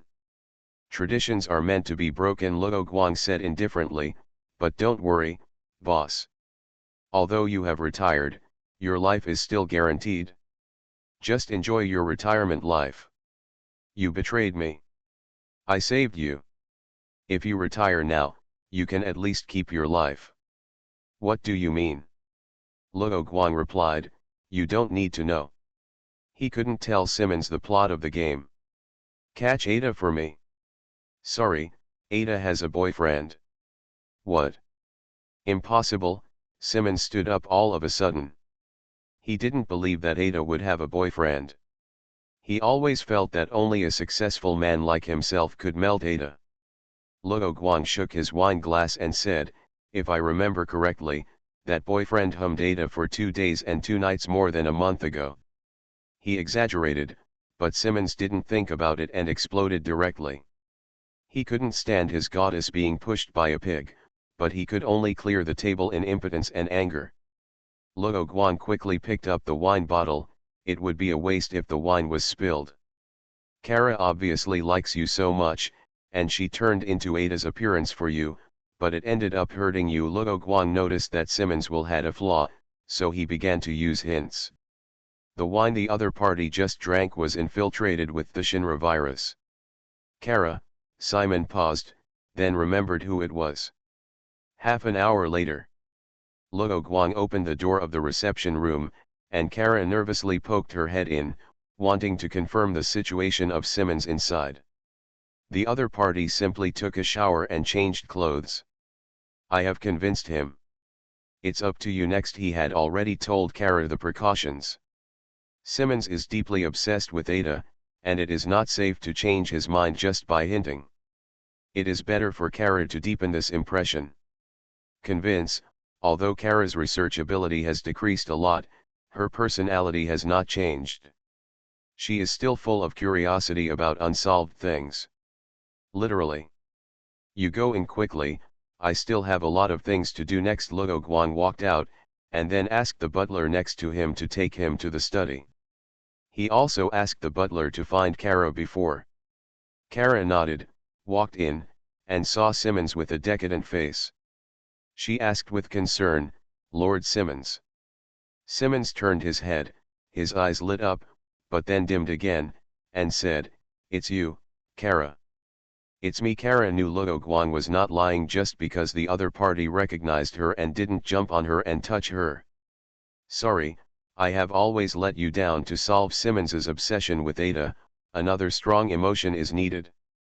Luo Guang chose Simmons's guilt for Kara's efforts as a foothold, so he turned the topic to Kara halfway. Kara was silent for a while and said, "I want to change back to my original appearance. Don't report to me, I'm no longer the leader of Organization X." Luo Guang didn't tell her about this. Kara was surprised. "How is this possible?" "It's true." Simmons handed the document on the table that was wet with wine to Kara. "I have confirmed that the badge on it is fine. Badge learning is now basically a necessary knowledge that only nobles like them will learn. The seal of the Donald family is missing a corner, which is exactly the same as the seal on the document. After all, these seals have been handed down for hundreds of years, and it is normal to have bumps. What are your plans next, Lord Simmons?" "I called the patriarch of the family, and he told me to retire with peace of mind and not to work hard anymore." Simmons paused and said, "That's good, I'm tired too. The family will definitely give him a large sum of money for retirement. And this house is his personal property, and the overall quality of life will not decrease much." Simmons suddenly said to Kara, "What about you? Are you still helping the organization?" Kara has already talked to Luo Guang. She shook her head and said, "I will enjoy life with you." Meow, thank you for subscribing and voting meow. Evolution begins with Resident Evil. Author, Wei Tong Meow. Chapter 578. Luo Guang spent 2 or 3 days dealing with the mess between Simmons and Kara. He left the place only after confirming that Kara had returned to her original appearance and that Simmons's attitude towards Kara had not changed. Next, he was going to talk about some things with the families of the X organization and prepare for the next war. But before that, he had to tell his good friends about the outcome of the matter. When Luo Guang was talking to Leon before, Wei Wei heard the breathing of another person. Considering the content of the conversation between the two, he guessed that President Adam was also present. And he hit the nail on the head. After hearing what Luo Guang was going to say about Organization X this time, Leon no longer concealed the existence of President Adam, and the three started a conference call. Since it was Luo Guang who called, he naturally started the topic, "Has Simmons' application for resignation been received?" President Adam said, "I have approved the application, but there are many people in that mysterious organization who hold important positions in the government. Is there any way you can drive these people out? I won't do this for the time being. The world will be in chaos later, and you will need the assistance of that mysterious organization." Luo Guang felt that the other party was taking things too far. He was only a nominal agent of the Lighthouse country, and his nominal boss, Simmons, had also resigned. He is not a direct agent of the president, and the other party has no right to ask him to serve him. However, when he replied, his tone was normal and did not change. President Adam asked, "Chaos? What is it?" "According to our BSA investigation, the Apocalypse organization may want to spread biochemical viruses around the world." Luo Guang knew that there was no evidence to support this matter yet, but he had no choice for the time being. "At that time, with the efficiency of your Lighthouse country government, I'm afraid there will be heavy losses." Although his nationality is from the Lighthouse country, that is determined by his status after time travel, and it is not his own choice, so he basically only cares about the Lighthouse country. Some people in the country have feelings. By the way, in the mysterious country, Luo Guang has already talked with the Lieutenant General, and the other party said he would be ready. President Adam was unhappy when he heard Luo Guang's words. He didn't feel that way. In his opinion, the Lighthouse Kingdom was #1 in the world, so he immediately refuted it. Leon didn't speak much throughout the whole process, because before the president entered the conference call, Luo Guang asked him to let himself talk to the president alone.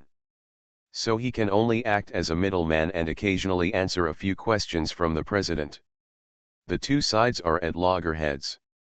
President Adam, unlike Leon, does not have much friendship with Luo Guang, so naturally he will not listen to his words. Luo Guang didn't want to make things difficult for Leon, and he didn't have the patience to keep persuading. He directly spread his hands and said that the president could do whatever he wanted to do. Anyway, he would help as much as he could. Finally, both parties ended the call in an unpleasant atmosphere. Luo Guang has found President Adam's list, which is actually the people Simmons used in the East Slavic operation. From the perspective of President Adam, that group of people seemed to be a large number, but from the perspective of Luo Guang, who understood the specific situation, what the other party discovered was just the tip of the iceberg. The more he shows that he cares, the less President Adam will suspect that there is something wrong with the number of people on the list of undercover agents in Organization X that he has controlled. Letting Leon join the conversation may allow Luo Guang to better convince President Adam, but it will also make President Adam lose his trust in Leon. Therefore, he did not let Leon join the debate from the beginning and let him answer the president's questions as a bystander. In fact, as the leader of Organization X, Luo Guang does not need to give face to President Adam at all. As long as he wants to, President Adam will be immediately restrained by the Congress and the courts, and there is no way to impeach the people on the list. For Lion's sake, he chose to communicate with President Adam first to see if he could resolve the upcoming conflict between the two parties. An hour later, Leon called again. "The president is not here, it's just me." "You shouldn't have called me." "Are you planning to tell the president about our conversation?" Luo Guang only cared about Leon. "How could I tell the president?" Leon felt that Luo Guang was angry because of what happened before. He didn't want to hide it from Luo Guang before, but President Adam was in front of him at the time. He wanted to test it out, so he had to obey. But when the president asked, "What should you do? It's rare for you to reach your current heights and just give up like this." In Luo Guang's view, no matter which high-level position Agent Leon holds, he will be kicked off just by the president's words. He told the silent Leon, "You need to work around the president now so that you can secure your position and play a role in the chaos in the future." Leon heard Luo Guang's words as always, teaching him how to gain the trust of his superiors, and then recalled the previous confrontation between the other party and the president, and said, "Luo Guang, what's going to happen next will be very troublesome." If it were the previous Luo Guang, he would definitely handle things smoothly and convince the president to believe in him. It may be very troublesome, or it may be solved as quickly as farting. The president was away, and Luo Guangke told the truth. The unknown is the scariest thing. We don't have any clues about what the new era mentioned by the Apocalypse organization is about. So he could only prepare for the worst-case scenario. Luo Guang continued, "What do you think of their beekeeper organization?" Leon understood what Luo Guang meant: indiscriminately and without purpose, creating biochemical crises everywhere. This is our DSO's brief comment on the beekeeper organization. "I understand what you mean.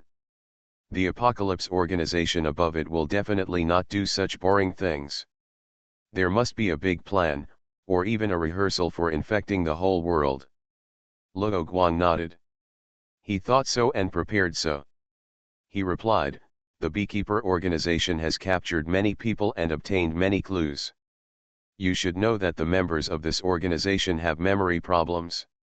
Yes, our organization suspects that the beekeeper organization has mastered the memory modification technology, so the enemy can capture a few people as their members at any time to spread the virus. This is also the reason why the beekeeper organization cannot be prevented from creating biochemical crises and destroying the organization. Your suspicion is correct, so when there is no prevention, no way to know the enemy's specific plan and no evidence, what I can do is to make everyone fully prepared. When Leon heard this, he also understood that all the things his friends did were for the possible disaster. Without evidence, it is indeed difficult to convince President Adam, because it is likely to waste a lot of resources. But in the eyes of Leon and Luo Guang, it would be best if nothing happened. If something happened, the government could save countless people if it was prepared in advance. Just know it yourself, don't try to convince the president. Luo Guang knew Leon's character and reminded him. But if a disaster really happened? Luo Guang suddenly changed the subject. Let's talk about the X organization.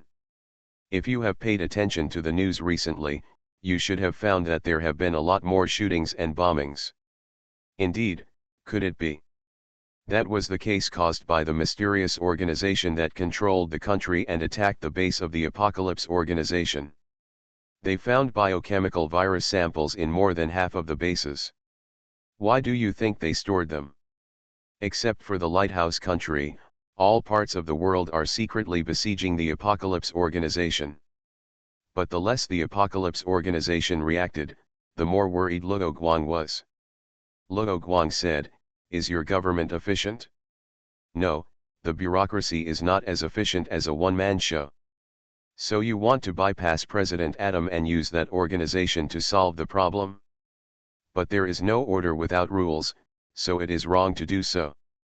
Leon understood why Luo Guang suddenly brought the topic to the X organization. No wonder the other party no longer helped him to deal with the people of the X organization, and also did not let him tell President Adam about these things. Yes, but special things should be handled specially, and some things must be done by someone. Indeed, it is not the right approach for a mysterious organization to control the entire country.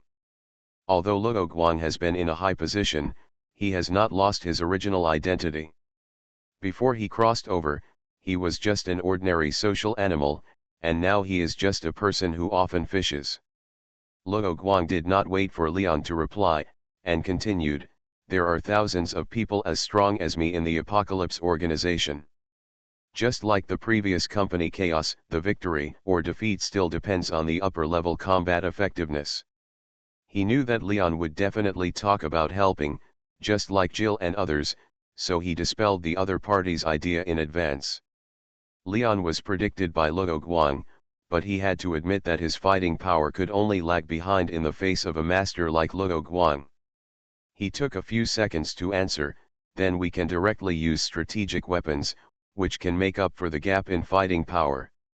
"Of course I know, I have been prepared for this. I just need to know the location of the enemy headquarters," Luo Guang said seriously. "Leon, you are always ready for battle, and leave the rest to me." A day later, Luo Guang drove to the meeting place of Organization X. It was a castle located in the deep mountains and old forests, and each family would send a full-power representative to attend. The castle guards were the death warriors of each family, but they were all under the unified management of the command center of Organization X. The guards on the top of the city lowered the city bridge after confirming that Luo Guang's license plate was on the list. Luo Guang drove across the moat and entered the parking lot of the castle. He glanced at the vehicles in the parking lot and confirmed that the representatives of each family had arrived, and he was the last one. Luo Guang, under the guidance of the receptionist, came to the conference hall. A long table was placed in the center. Representatives of various families had received the news of the leader's arrival and sat waiting early. Behind them were flags with their family crests. He walked directly to the main seat. Behind him was the flag of the family organization and the bust of the first leader of the organization. Luo Guang didn't waste any words and announced directly, "Let's start the meeting." Half an hour passed. Luo Guang basically asked questions in the meeting, and others answered about the recent situation. All the family members in the organization were hinted by him. In the eyes of all the families, Everything they are doing now is to eliminate the enemy that threatens the family organization, that is, the apocalypse organization. Each family can exist for such a long time, so it is naturally not vegetarian. They quickly entered a state of unity against the enemy, and did not quarrel for a little benefit. Therefore, the efficiency of this meeting was very high. In just half an hour, a general plan was discussed. They were ready to use the influence of each family in European and American countries to prepare more countries and strike the power of the apocalypse organization at the same time. Although there is no moral problem in destroying the apocalypse organization, which is listed as a bioterrorist organization, those strongholds are just intelligence stolen from the database of the apocalypse organization by Luo Guang using spies. That is to say, only after launching an attack can he find evidence on the scene to prove that this is the apocalypse stronghold and the people destroyed are apocalypse members. Now, with the support of the country, it is more convenient to destroy the enemy, and it is justified. As for the lighthouse country, although President Adam is obstructing, it is not a big problem. The Simmons family representative said that they will use their own power in the military to prepare in advance. Finally, Luo Guang divided the areas responsible for each family, and when he was about to disband, he heard a loud noise from outside. Almost at the same time, a team of bodyguards rushed in and said, "Report, there are enemies sneaking into the castle, they have broken into the inner castle." The place where Luo Guang and his team had a meeting was in the inner castle. A family representative asked, "What happened to the explosion just now?" The bodyguard immediately replied, "They blew off the iron chain of the castle's drawbridge, and more enemies took the opportunity to kill in. Our guards are already doing their best to stop the enemy." Luo Guang knocked on the solid wood table, attracted everyone's attention, and ordered, "Bodyguards, escort the representatives to retreat from the underground passage, I will go to meet the enemy." In order to prevent being trapped to death, this kind of castle will have a secret passage. Yes. Dear representatives, please follow us. The entrance to the secret passage is just below the bust of the leader in this room. One of the bodyguards handed the communicator to Luo Guang, and then followed him into the tunnel. Luo Guang did not pretend to stay in the conference room, he brought his own weapons in. "This is your leader. I am about to come out of the conference room to join the battle. I should appear from behind you. Be careful not to get hurt by mistake." After notifying his men, he pulled out the invisible straight knife hidden on his back, put on the black evil ghost mask that he had not used for a long time, and took the initiative to walk towards the enemy. Although it is not clear which faction the enemy belongs to, since they were able to sneak into the inner castle area before being discovered, their combat power must be strong. Most of these people are in the Apocalypse organization, so this enemy is the most suspicious now. However, the fact that they were able to sneak in may be due to security loopholes, or there is an insider. For the sake of safety, he has to go out in person to collect information about the enemy. Luo Guang walked in the dimly lit fully enclosed corridor and suddenly felt someone was watching him. He scanned with an electric wave and found the enemy hidden in the ceiling without looking up. The sound of the air being cut rang out. Luo Guang raised his sword with one hand to block, and the other hand held a dagger and slid directly to the enemy's abdomen without knowing when. "Transparent man? Or invisible man? That means you are not wearing clothes now." When Luo Guang attacked, he deliberately said this in a frivolous tone. Under his scan, the enemy had nowhere to hide, so he could clearly sense the other party's unrestrained and shaking balls with his movements. The transparent enemy covered her abdomen, bleeding, which greatly reduced her invisibility. But the opponent did not retreat and pressed forward again. Luo Guang still blocked with his right hand straight knife, and then counterattacked with his left hand hardened dagger. Even if the enemy prepared to defend against the dagger in advance, he still couldn't stop his sudden accelerated attack. A bright red appeared on the transparent man's neck, and then blood gushed out. His carotid artery was accurately cut by Luo Guang.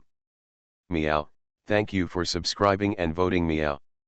You are listening to Novels at Bless Up channel. Wish you happiness and luck. Please subscribe to receive new novels. How do you feel about this novel? Please like and leave a comment. Evolution begins with Resident Evil. Author, Wei Tongmiao. Chapter 579. After Luo Guang killed the enemy with his sword, he did not immediately run out to support the guards, but went back to make another sword, and took a look at this rare transparent man.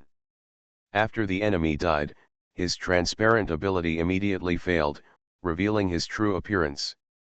From this point of view, it can be seen that the transparent man's skin, flesh, and blood are not transparent, but the invisible effect caused by his own ability, so it may be more accurate to call him Invisible Man.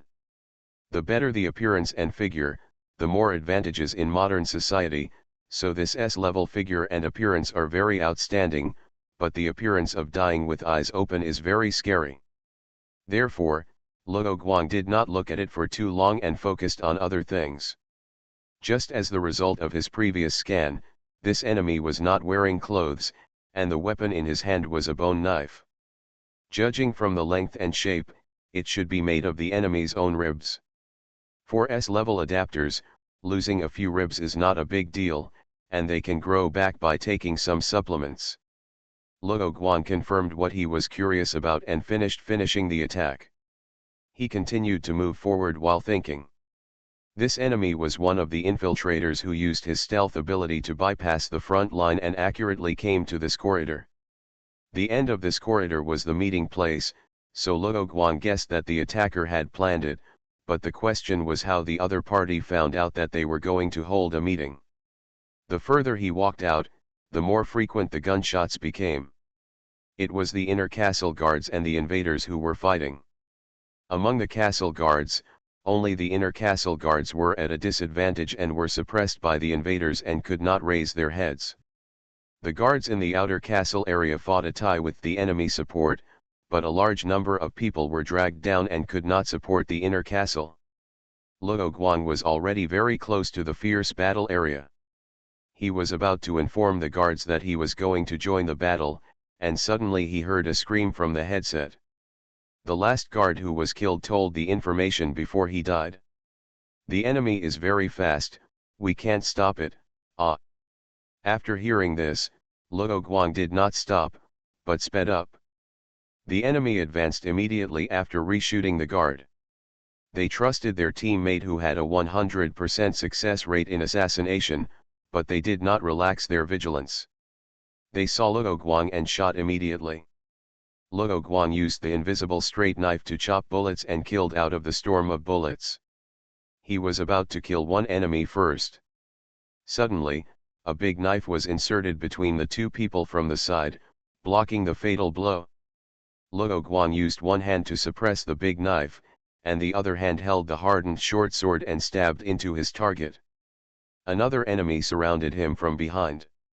The enemy threw away the gun in his hand, pulled out the dagger and stabbed Luo Guang's kidney. Luo Guang did not look back, and directly kicked the 2 quail eggs and many intestines under the crotch of the enemy behind him with a scorpion tail. Then he pulled back to ensure that he was not surrounded, but he did not give the enemy a chance to regroup and immediately launched an attack. Suddenly, he took a step to the left as if he had a feeling. A 12.7mm sniper bullet flew past his ear, shot by the sniper behind the enemy.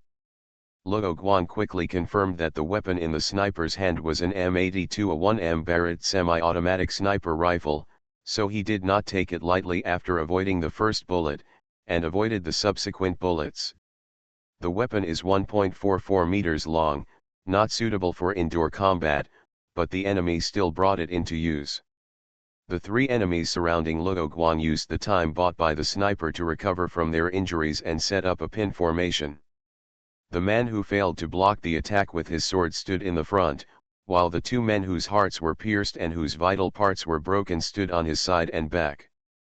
Luo Guang found that the 3 people looked exactly the same and had angry expressions, so he thought they should be 3 brothers. Although it was useless to ask, he still asked, "Who are you?" "The one who took your life," the leader roared and killed him. If it weren't for the good recovery of his two younger brothers and the cover of his teammates, he might have lost his two younger brothers in just one battle. He wouldn't be able to explain to his mother, who was waiting for him to return triumphantly at the organization headquarters. "Oh, that depends on whether you have the ability." Luo Guang didn't move. He sensed that the man with the sniper rifle was aiming at the space around him, as if testing him. The eldest brother slashed at him with a broadsword, and his speed was extraordinary among ordinary people, but this speed was just at the lower limit of S-level adapters. According to the information Luo Guang stole from the database of the Apocalypse organization, if speed is the weakest ability, it can be basically confirmed that the enemy in front of him is an S-level adapter. In other words, the possibility that the enemy of this attack is the Apocalypse organization is getting higher and higher. Just as the big knife brother swung a heavy chop, his second and third brothers also attacked from the left and right. Both of them threw away their guns, and the weapons in their hands were daggers and short spears respectively. The three of them cooperated well and seemed to attack at the same time, but because of the different weapons and attack methods, there was a time gap, giving people a feeling that the three of them attacked continuously. Luo Guang judged all this in an instant. It can be said that the three people's moves were full of flaws, and he could easily avoid them afterwards. But he did not do so, because the opponent's attack was too slow in his eyes. So Luo Guang's hardened short sword in his left hand instantly turned into a gauntlet, stretched out his hand to grab the arm of the enemy holding the dagger on the left, and pulled him directly to the blade of the big knife. The enemy's eldest brother had reacted and retracted his strength, but he still cut into the forearm bone of his third brother. Luo Guang took advantage of the enemy's distraction to dodge the short spear attack from the other side, and at the same time cut off the enemy's third brother's head with a straight knife. The sniper found an opening and fired again, calling for others to come for support. Luo Guang avoided the bullet again, but lost the opportunity to pursue the victory. But it didn't matter. He took the opportunity to directly pass the two enemies and rushed towards the sniper. The M82 A1M Barrett sniper rifle only had 10 bullets. Luo Guang had been paying attention to the sniper's situation and knew that the enemy had not changed the magazine during this period, so there should be 3 to 4 bullets left in his magazine. The reason why the number of bullets was not accurate was naturally because he didn't know whether the enemy had reserved a bullet in the gun chamber before. Luo Guang's speed was much faster than the two people behind him, and the sniper also discovered his plan. But no matter what method she used, the last 4 bullets failed to hit her enemy. Luo Guang rushed to the enemy. The sniper would not sit still and wait for death.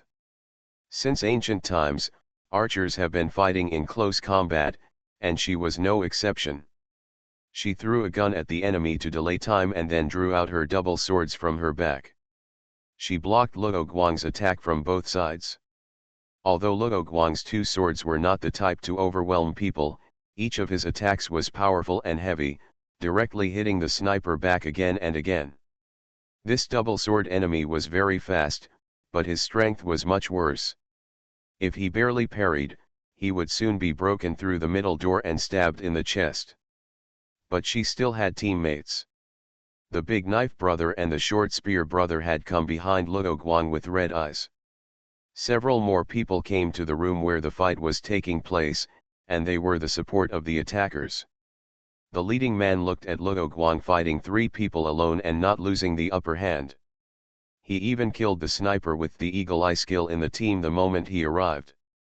He couldn't help showing an excited expression on his face. He was not excited because he saw his teammates die, but because he was excited because he met a powerful prey. Luo Guang discovered the enemy's support when it arrived. He looked over and finally confirmed that the attacker was from the Apocalypse organization. Because the man leading the group was named Wang Yutang, and Li Qingxian and Li Qingxian were picked up and taken back by this man when they were being hunted in Africa, so Luo Guang knew his appearance and name. Luo Guang was not surprised by this result. The problem was how the enemy knew that they were going to have a meeting. The man with the short spear had been infected by his Shinra virus, but Wang Yutang should be the leader of this attack, so in order to know exactly where the problem was, it would be better to control Wang Yutang. But before that, he had to deal with other enemies first and not reveal his abilities.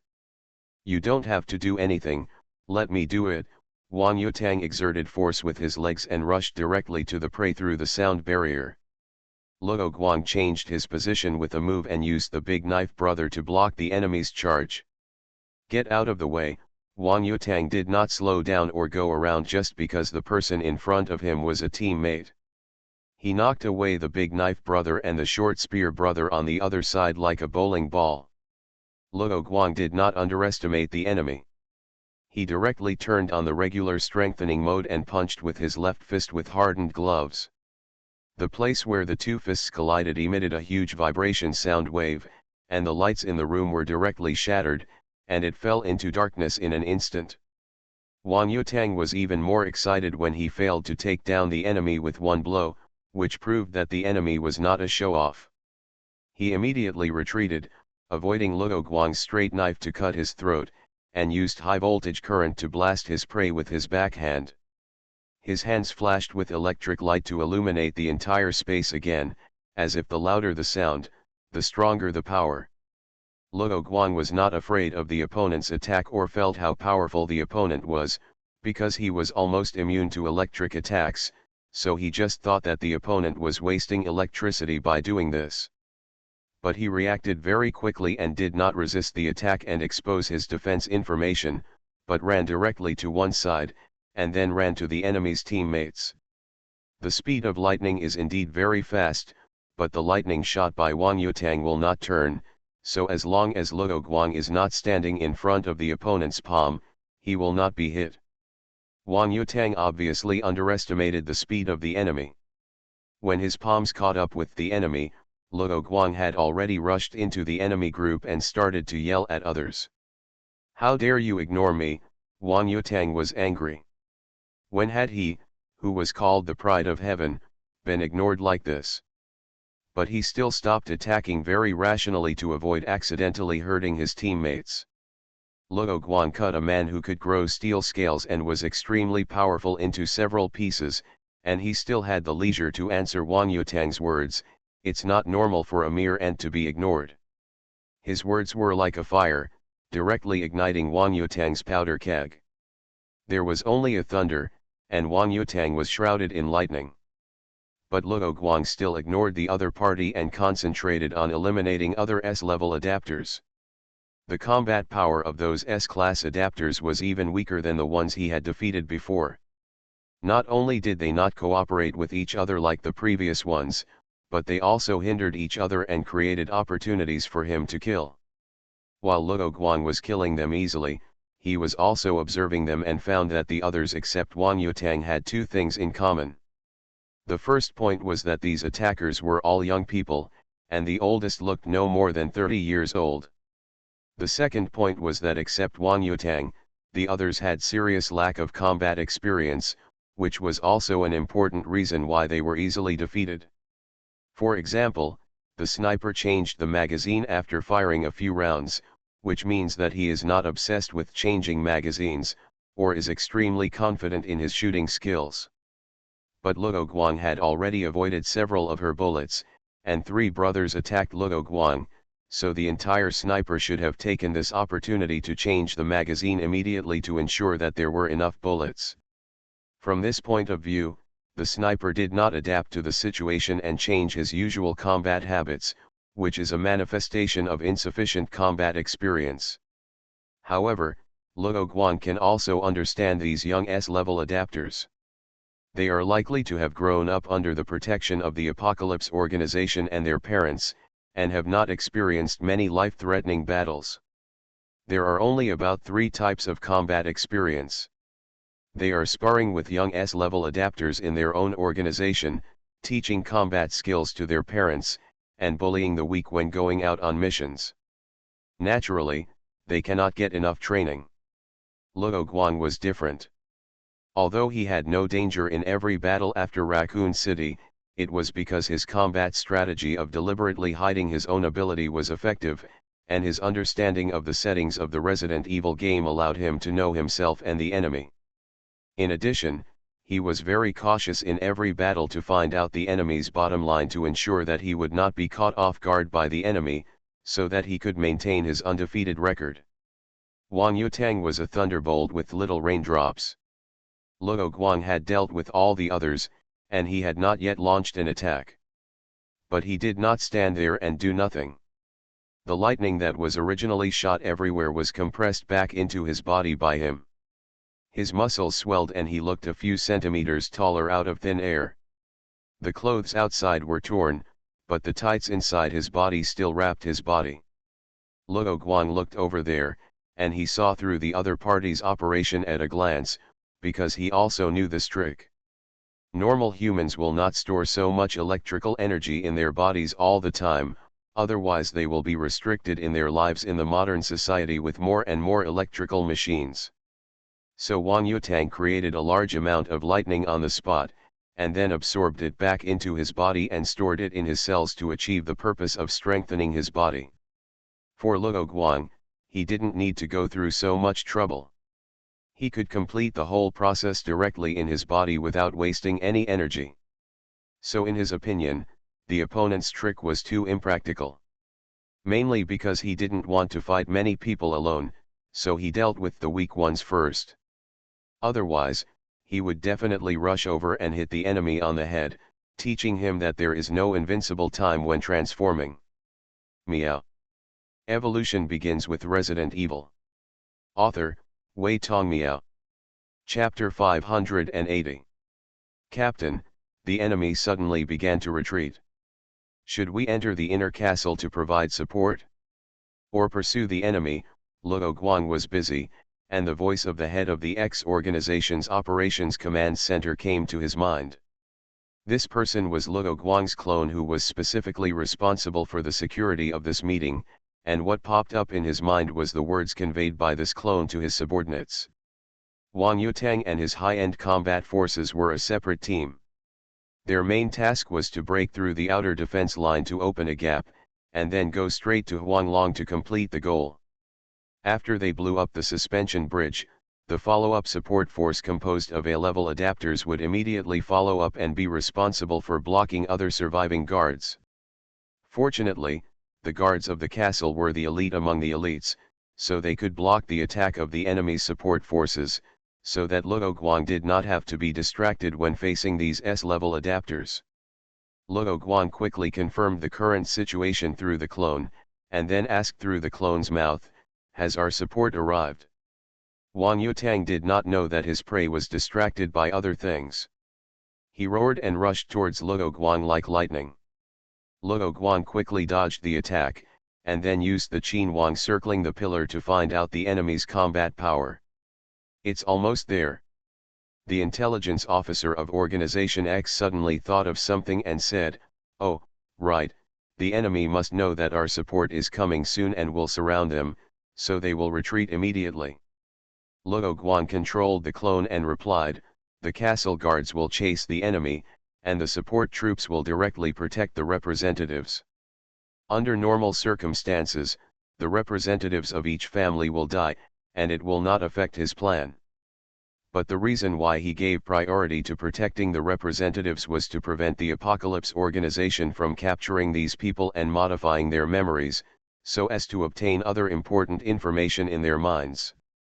Therefore, if it came to an irreparable point, the security guards who were previously responsible for protecting the representatives would have to deal with these representatives personally. On the surface, Luo Guang did not seem to have changed much, but from Wang Yutang's point of view, no matter how he squeezed his potential, he could not catch up with the prey. This made Wang Yutang very angry, and he roared, "Face me, bastard!" Luo Guang's test of the opponent's speed was almost the same. Wang Yutang is now very fast, reaching the level of S-level adapter Xena, who is good at speed, and this seems to be the opponent's limit. So Luo Guang braked suddenly, turned around and punched hard. Wang Yutang also threw a heavy punch, just like before, and the fists of both sides collided. And this time, both sides stepped back a few steps, and the strength seemed to be equal. But both the enemy and us knew one thing, that is, in the previous fistfight, the winner was actually Luo Guang. The reason is very simple. Luo Guang basically punched in a standing and static state, while Wang Yutang punched at a high speed. With the acceleration blessing, he should have an advantage. Therefore, the two sides fought 50-50, which actually meant that Wang Yutang lost. Is this all your strength? Luo Guang naturally did not forget to mock the other party. Wang Yutang looked angry and stared at the other party. Suddenly he lowered his head, and the swollen muscles on his body relaxed and returned to their original state. Luo Guang did not rush to attack in close range, but kicked a stone brick directly. Without even raising his head, Wang Yutang grabbed the brick flying at high speed with one hand, and then crushed it into slag. This operation looks simple, but it is actually difficult. Judging from the hardness of Wang Yutang's body, the brick should have been directly smashed in his palm. However, the opponent successfully caught the brick, unloaded all or most of Luo Guang's attack force, and held the brick steadily, which shows that his skills are not bad, much better than those S-level adapters that Luo Guang had dealt with before. Wang Yutang slowly raised his head, and said with a very calm expression on his face, "You are very good, and you are qualified to be my opponent." Luo Guang didn't know why the other party suddenly became mysteriously confident, but he knew that the other party's previous incompetence and rage were pretended. The previous appearance was not the other party's true strength, and he was just acting with the other party.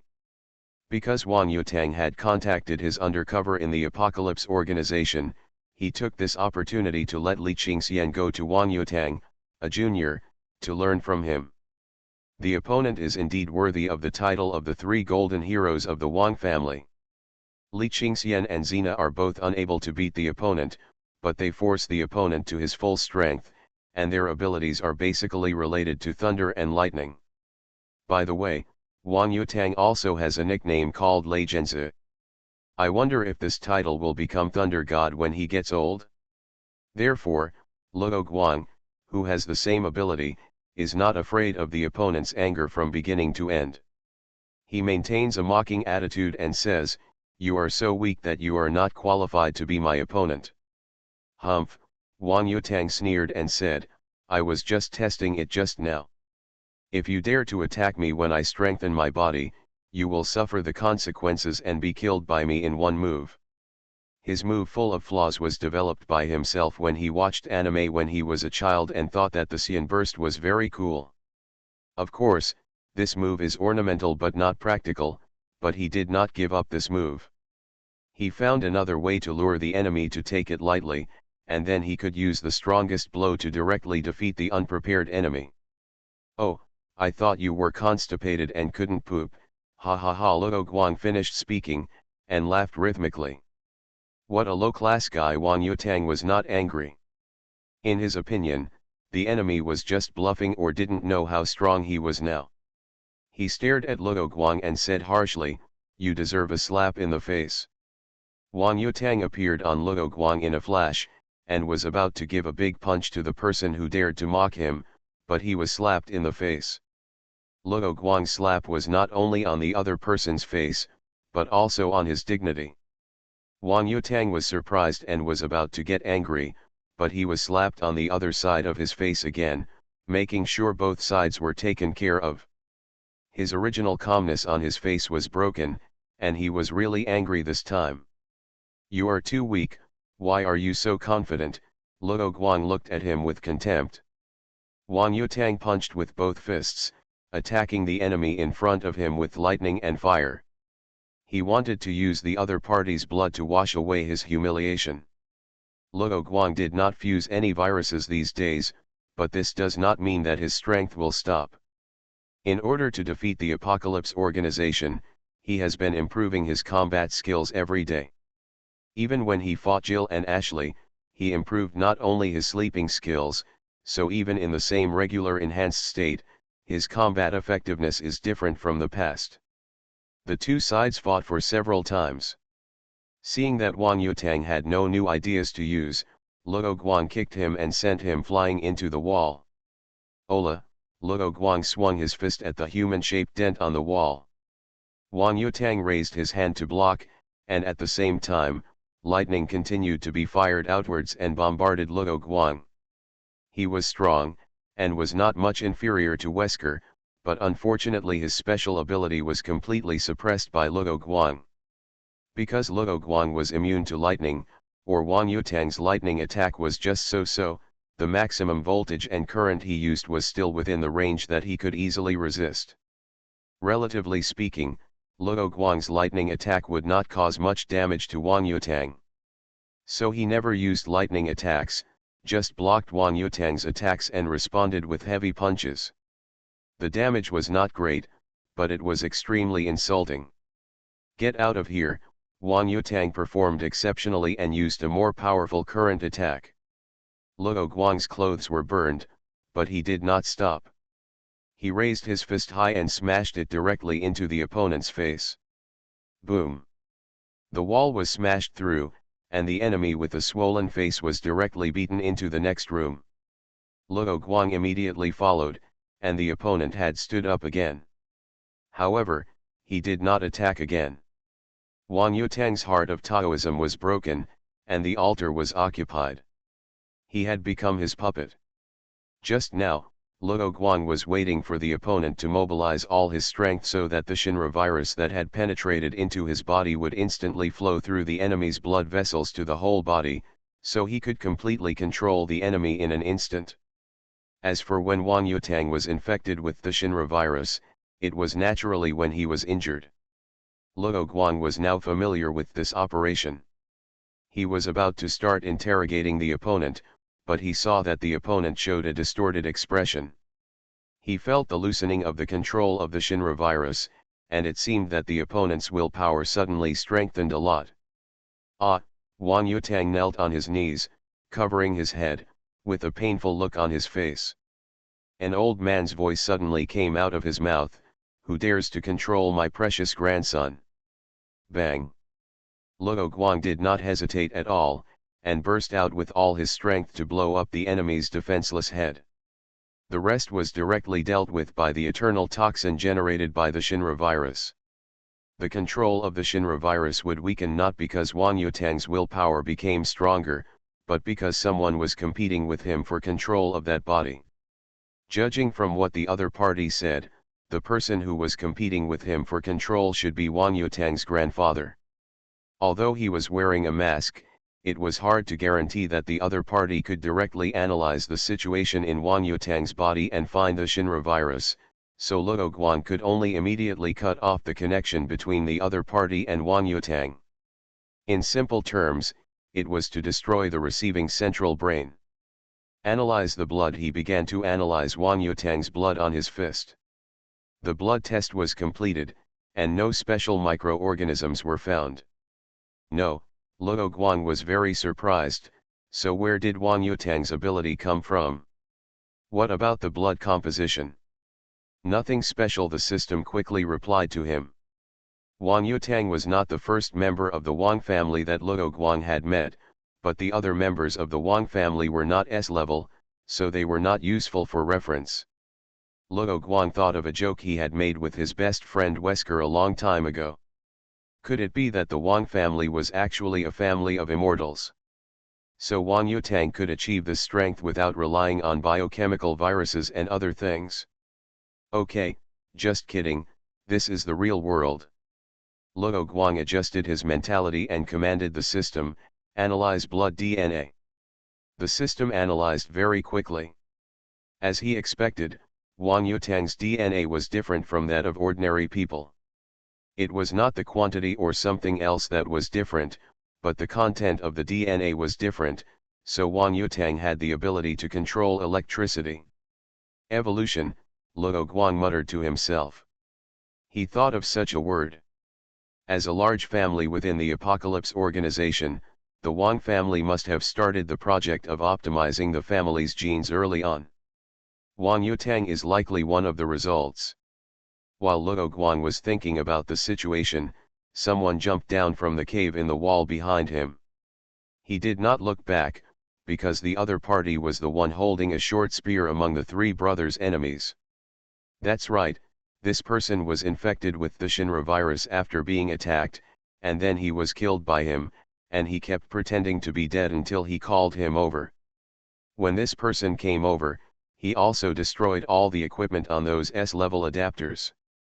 Luo Guang asked the other party to stand aside while he was dealing with the X-Organization Command Center.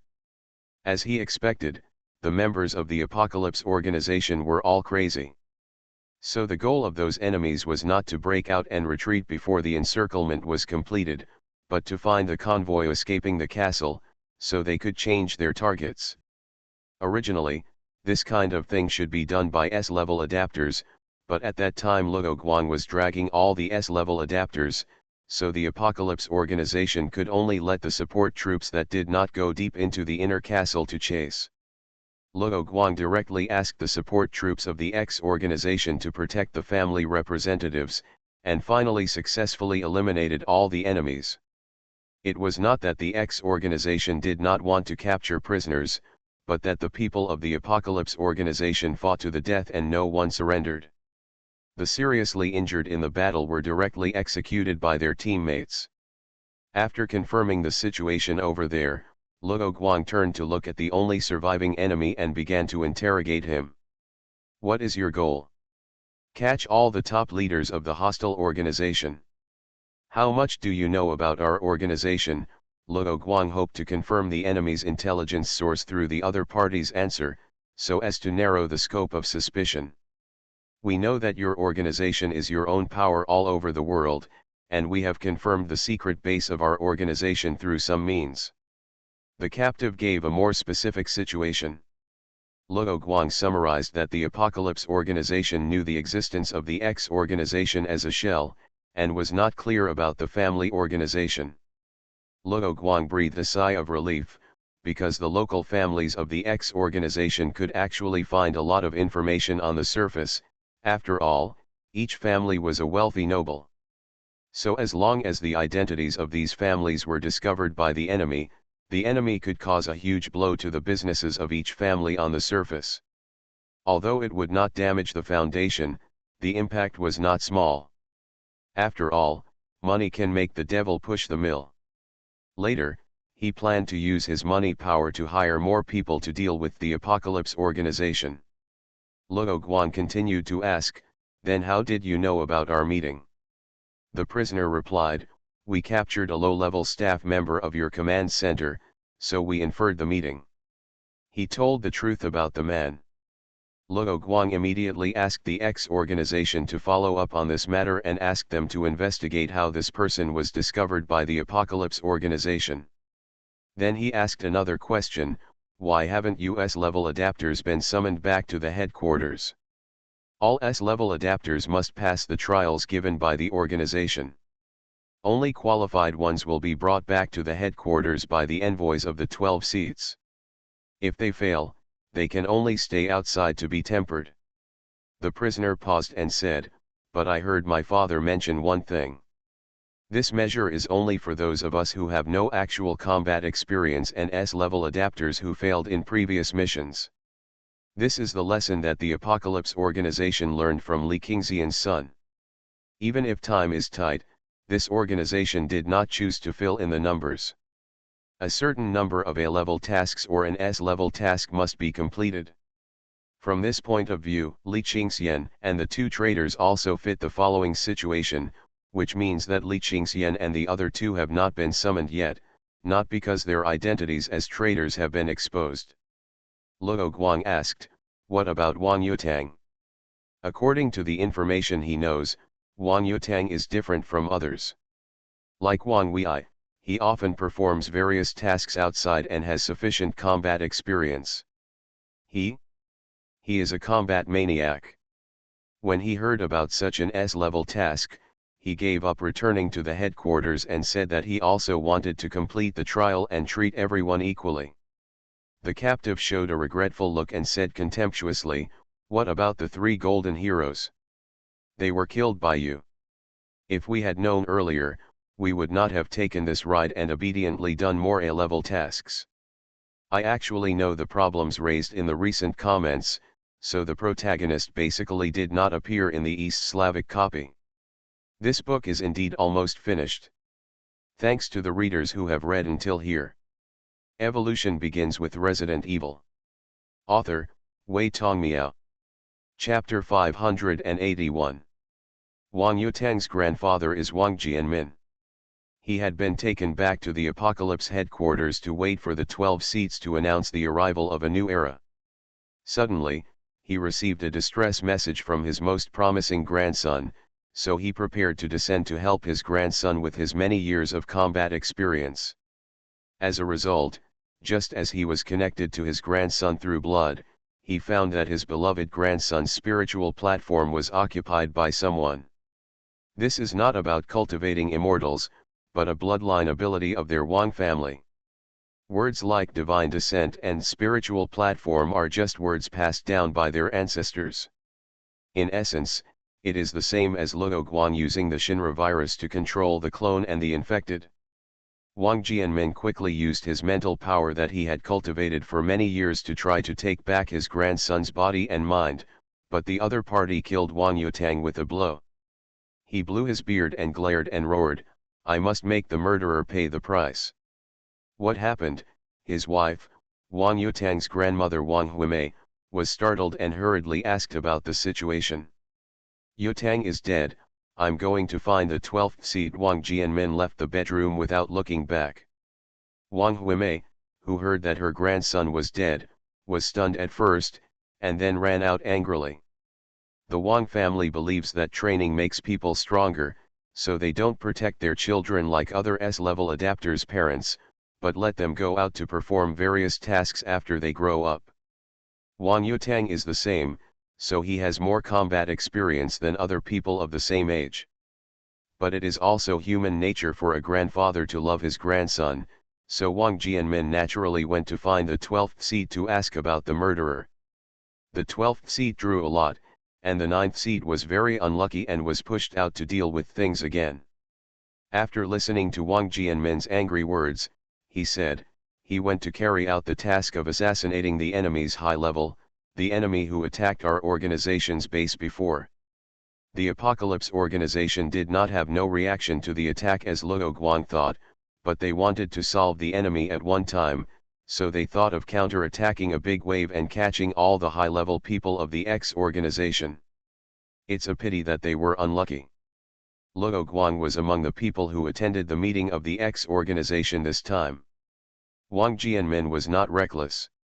He first understood the enemy's situation and said, "Is that organization strong?" His wife did not follow him, but went to find other people in the family. The 9th seat knew that the other party was not asking whether the organization was strong, but whether the people in the organization were strong. It is very strong, so there are many masters in the organization. It is not surprising that there are S-level adapters, but for the time being we don't know the situation of the other party's S-level. The Apocalypse organization never thought that its organization had gathered all the S-level adapters in the world. But there are very few people who can defeat my grandson. Wang Jianmin raised his voice and continued, and the other party also tried to control my grandson. He only said that his grandson died on a mission before, but did not mention the control. Control? How did you do it? The 9th seat had obvious emotional fluctuations. Wang Jianmin shook his head and said, "I don't know about this. I was still trying to seize control, and the other party directly killed my grandson." The 9th seat hurriedly asked, "What does the enemy look like?" "I didn't see it." Wang Jianmin naturally would not say that he first controlled Wang Yutang's mouth to bluff the other party. The 9th seat did not reply and immediately contacted the intelligence department. In fact, the Apocalypse organization already knew that the mission had failed, but the specific situation was still being investigated by the undercover. "Well, I know." The 9th seat finished talking to the other side, looked up at Wang Jianmin, and said, "The undercover did not reply, probably discovered." "Your information is very important," which means that the enemy may know about the undercover through the people who control us. Wang Jianmin replied, even our organization's base was discovered for this reason. This organization cannot be left. His words were mixed with public and private, but the interests were consistent, so it didn't matter. The ninth seat glanced at the other party. That's right, but now we can't make a big counterattack, and we don't know who killed Wang Yutang. Then you can only wait until the new era comes to settle accounts with the enemy. Wang Jianmin saw that the other party seemed to want to leave, and hurriedly shouted, but the enemy is hindering our plan. Sorry, the organization's plan must be put first, so we can't let you leave the headquarters. The ninth seat now has more important things to do, so he left after saying this.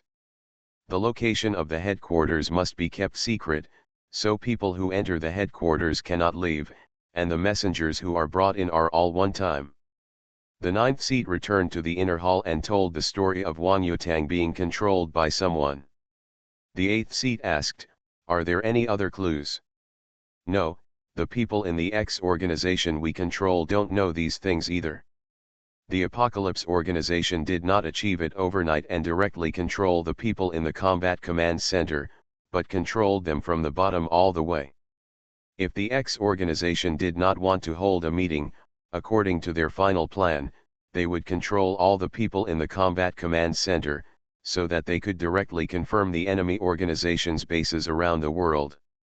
As long as these bases are devastatingly attacked, even if the X organization is not destroyed, it will not cause trouble to their Apocalypse organization's plan.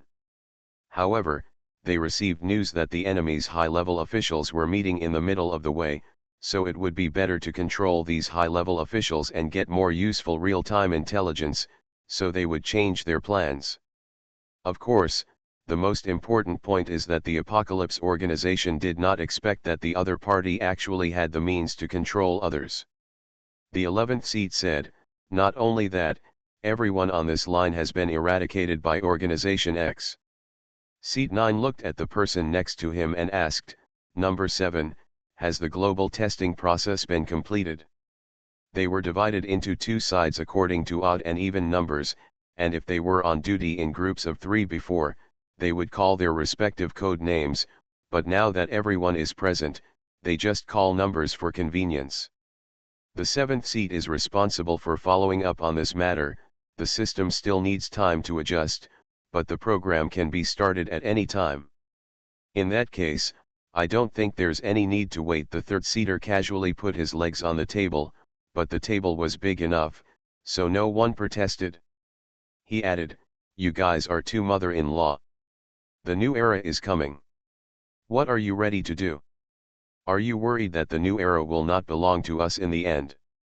Others fell silent. The third seat has a perverse personality and does not give face to others. He is the most maverick among the 12 seats.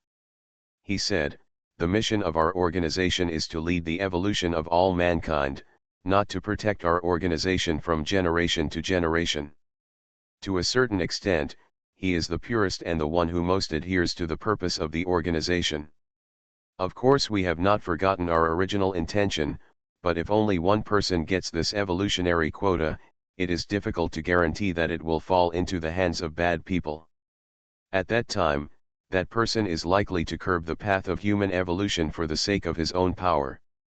This conflicts with the purpose of our organization. That's right. And everything is difficult at the beginning.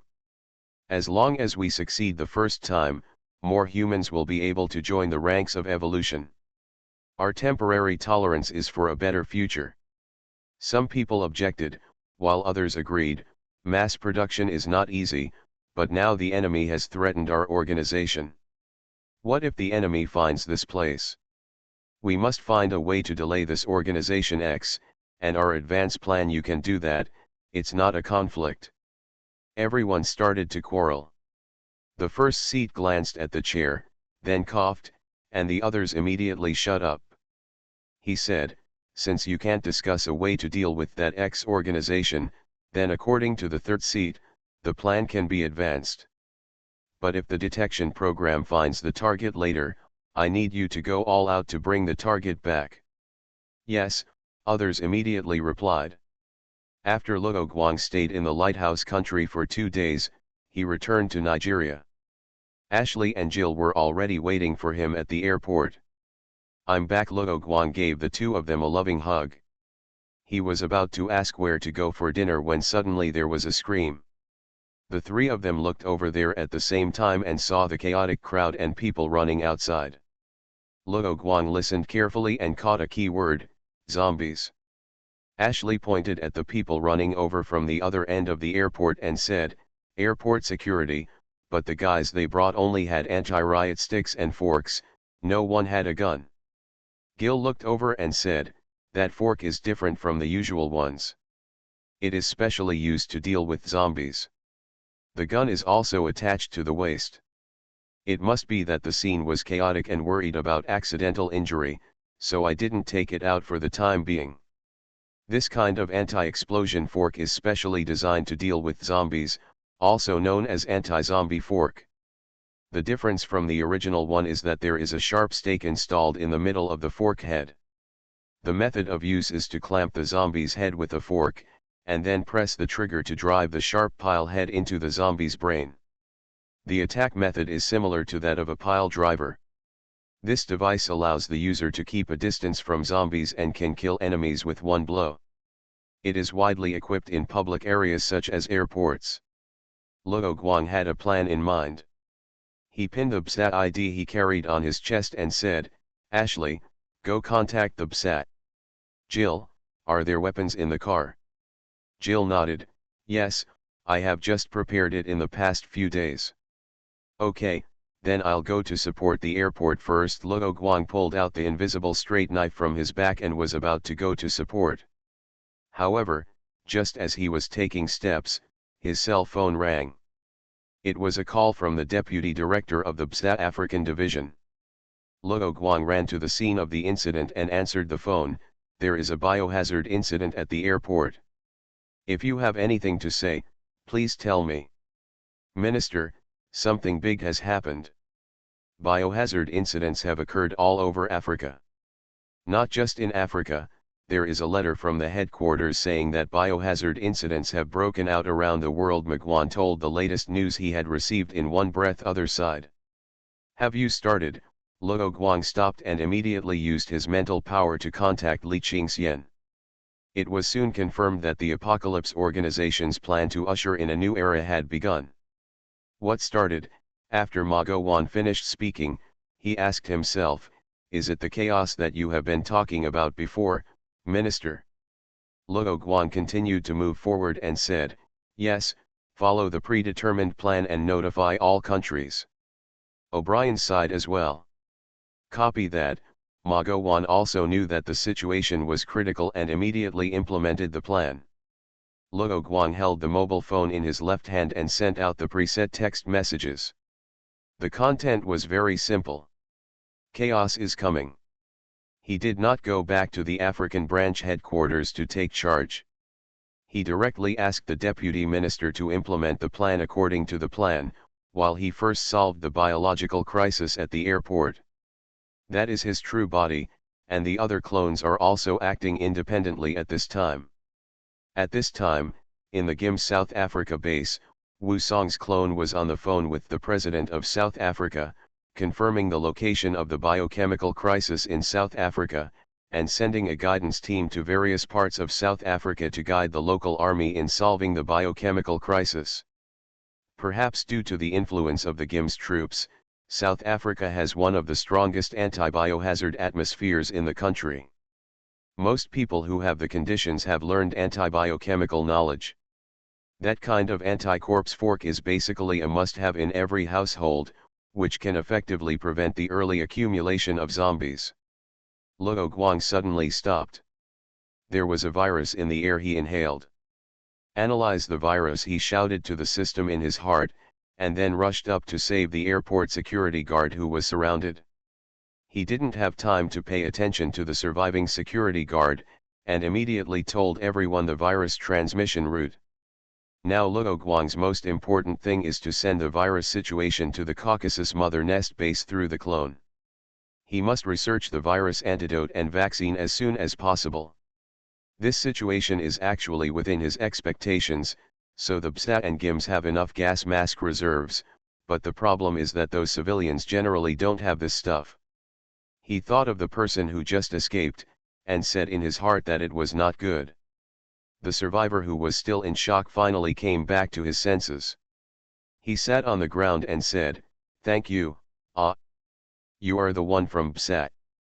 Feel, how does your body feel?" Luo Guang informed everyone he knew about his concerns while asking the infected person in front of him.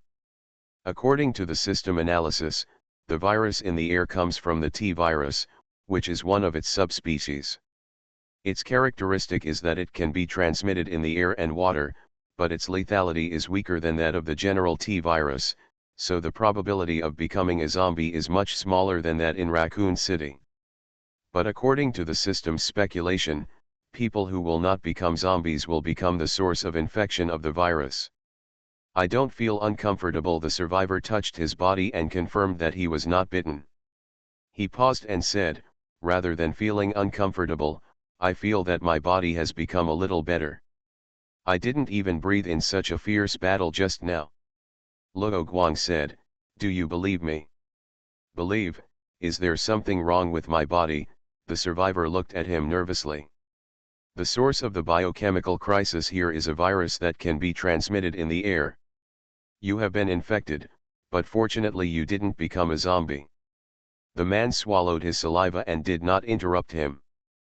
"But you may also become a source of infection, so I need you to gather the survivors here and don't run around. Tell them about this."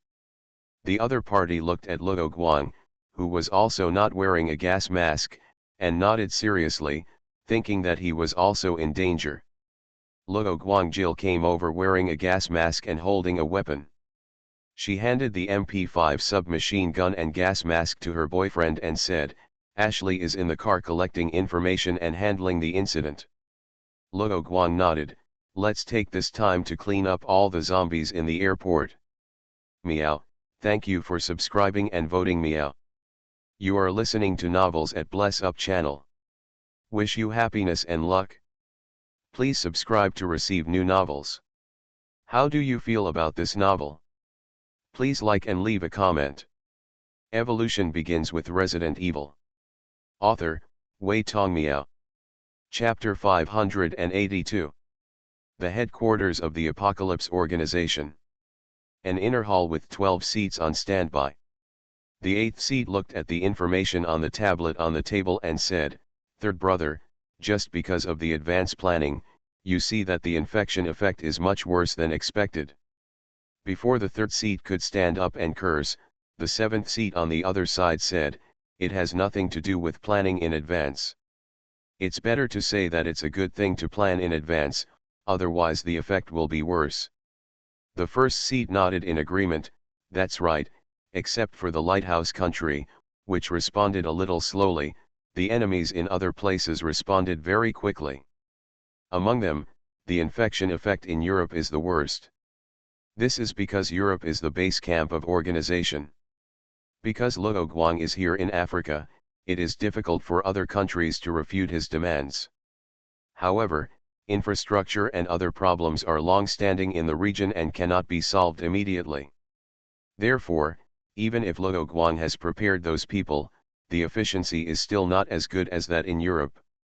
Side. However, the countries with the fastest response and the highest treatment efficiency are not in Europe, but in Asia. However, there is also India in Asia, so the average infection level in Asia is not low. When did the government and military become so efficient? Don't forget that our organization's intelligence has been leaked. The enemy must have been prepared for it. What do you mean by this is that there is a mole among our 12 seats? Only those present knew the entire plan, and those who performed the task were all brainwashed and had no idea what they were doing, nor did they know that they had become tools in the hands of the Apocalypse Organization. These people are scattered around the world. When they receive an email consisting of 13 random Chinese characters, a memory will appear in their brains, and then they will complete the things arranged by the Apocalypse Organization. The first seat looked at the chairperson, and after a while, he turned back to interrupt the quarrel and said, "Stop arguing. The enemy's measures so far are only aimed at the large-scale biochemical crisis, not the mole." He turned to seat 7 and asked, "The global infection rate of the virus is now only over 40%. Since the testing program is unresponsive, it means we need to work harder." The seventh person asked back, "What do you want to do?" The first officer conveyed the words, "Let those organization members outside spread the virus personally. By the way, you can try to send people to destroy the enemy's command and disaster relief capabilities. Although governments and the BSAT are well prepared, if they kill all the top leaders of the government, the soldiers without command will be in disarray. Then it will be more convenient for them to spread the virus." Late at night, the White House in Washington, the Beacon Country, is still brightly lit. Secret Service agents are busy building defensive positions in the White House. Their mission is to build the White House into a strong fortress to stop the zombies in Washington. President Adam in the bunker is reading a report on the latest news in the country. The troops in each state responded so quickly, he put the question in his mind for the time being and read the report. Overall, the antibiochemical situation in various places looks pretty good. He put down the report and glanced around. In the room were his reorganized think tank and the new Minister of Defense. Who is causing the biological crisis in the United States? Now that the situation has been contained, President Adam must think about this issue in advance. Someone asked, "Could it be the mysterious organization you mentioned before?" The people here are all trusted by President Adam, so they know the conflict between President Adam and the mysterious organization. When President Adam thought about it, his intuition was that it shouldn't be the case, because he didn't understand the purpose of the other party for the time being. Although not much is known about dealing with the mysterious organization, judging from the events in East Slavia, that organization must be profitable before taking action. He expressed his doubts. The Minister of Defense was the first to stand up. "I think it's that organization. Look, Your Excellency, President. If this nationwide biohazard crisis is not handled well, then both Your Excellency the President and we will be held responsible." As soon as he said this, President Adam understood what the other party meant. The two sides are playing a game at the political level. He encountered huge resistance when he impeached government officials of the mysterious organization, so it is normal for the other party to take the initiative and directly solve the people who raised the issue. The head of the think tank stood up and retorted, "This is wrong. We are at a disadvantage in the political game. There is no need for the other party to take such a risky move now." Another member of the think tank also stood up and said, "I don't think so. Look, the signature of the military battle report in Florida is exactly one of the people on the list. He is working hard to solve the biological crisis." The Minister of Defense said, "This actually proves my point. The better the other party performs, the more it shows the incompetence of the president." After he finished speaking, he specifically added, "I'm not saying that you are incompetent, President. It's because the enemy appears to be doing this." President Adam interrupted, "I know what you mean." The think tank raised objections and said, "But this is not an isolated case. The antibiochemical situation across the country is good. In this case, the beneficiary will only be the president. Whatever the truth, they are making their case from the perspective of the president's interests." Someone from the think tank expressed his own thoughts, "The man in Florida is a soldier and is not qualified to run for president. I think the Secretary of Defense is worried that the other party will steal his position." "You are talking nonsense. Your Excellency, everything I say is for your benefit." The Minister of Defense jumped up as if his tail had been stepped on.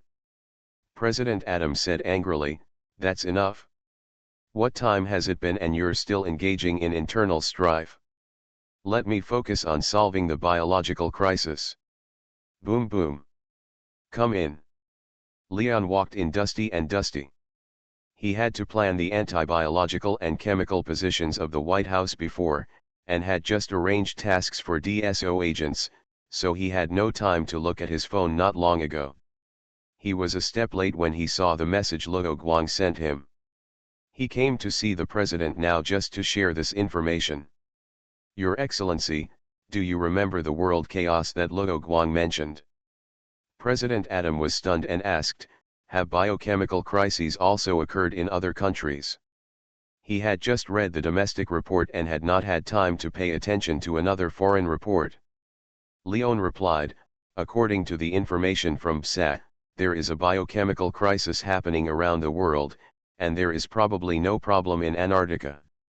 Although there is no country in Antarctica, there are people living on it, such as scientific researchers, so the Apocalypse Organization will not let them go and specially send people there to spread the virus. It's just that it's not within the scope of PSA's responsibility, so only the superior departments of each scientific research station know about this situation. President Adam sighed inwardly, which showed that the speculation of the WISE team was correct and was not done by a mysterious organization. Then he thought of Luo Guang's words again, and couldn't help but regret not listening to the other party's opinions, otherwise he would have been more able to deal with it. Seeing that the president had no problem, Leon continued to tell the situation. According to the analysis by the PSA, this biological crisis was created by the Apocalypse Organization and used a subspecies of T virus. Someone from the think tank said, T virus, I remember that the Beekeeper Organization used this virus. It seems that the reason for creating biohazard incidents irregularly was just for today. By the way, what's so special about this subspecies? This is exactly what I am going to say next. Don't interrupt me with this kind of question, Leon reminded him before saying, this virus can survive and spread in the air, and it contains the genes of the Furious virus. The Rage virus is a virus secretly researched by the military. It has been leaked before. After the think tank person finished speaking, he specifically added, I am telling the president about this virus. Leon nodded, said thank you, and continued, according to the test, it is found that after humans are infected with this virus, they will either become asymptomatic infections or directly become zombies. Will people who do not become zombies become asymptomatic infections? Can that person spread the virus in this state? President Adam grasped two key points. Zombies are not much of a threat under the gunfire of the army. The time in Raccoon City was just because they were inexperienced for the first time, so the army was frustrated. Leon said, it will spread in the city. And because the enemy blooms more, we have no way to control the departure of virus-infected people in time. As soon as these words came out, everyone knew the seriousness of the incident. Leon said with a heavy tone, so the surface treatment seems to be in good condition, but in fact it is out of control. There was silence in the room. President Adam spoke, Leon, now we need to focus all our efforts to solve this disaster. I have made arrangements to use all available agents. Leon only left a reserve team of DSO in the White House. President Adam shook his head, that's not what I meant. I want to contact Luo Guang and cooperate with the mysterious organization. Why do you need to contact him if you want to cooperate? Leon looked surprised. President Adam asked, didn't you find out? He is a member of a mysterious organization. I know this, but he is just one of the workers. Leon still remembers what Luo Guang told him about how he joined Organization X, but Simmons is the leader of Organization X. President Adam didn't know what to say about Leon, and explained, according to my speculation, Simmons, the former National Security Advisor, must have a high status in the mysterious organization, but he was taken care of by Luo Guang. And Simmons took the initiative on his own. Those who resigned did not feel any negative emotions such as frustration or displeasure at the time. Leon somewhat understood what the other party meant. The president concluded, so Luo Guang is likely to be a higher-ranking person in the mysterious organization than Simmons. If the president's speculation is correct, does that mean Luo Guang is now the leader of Organization X? Leon was guessing in his mind.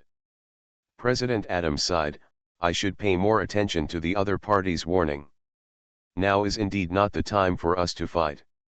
Instead, we should focus on those biochemical terrorist organizations.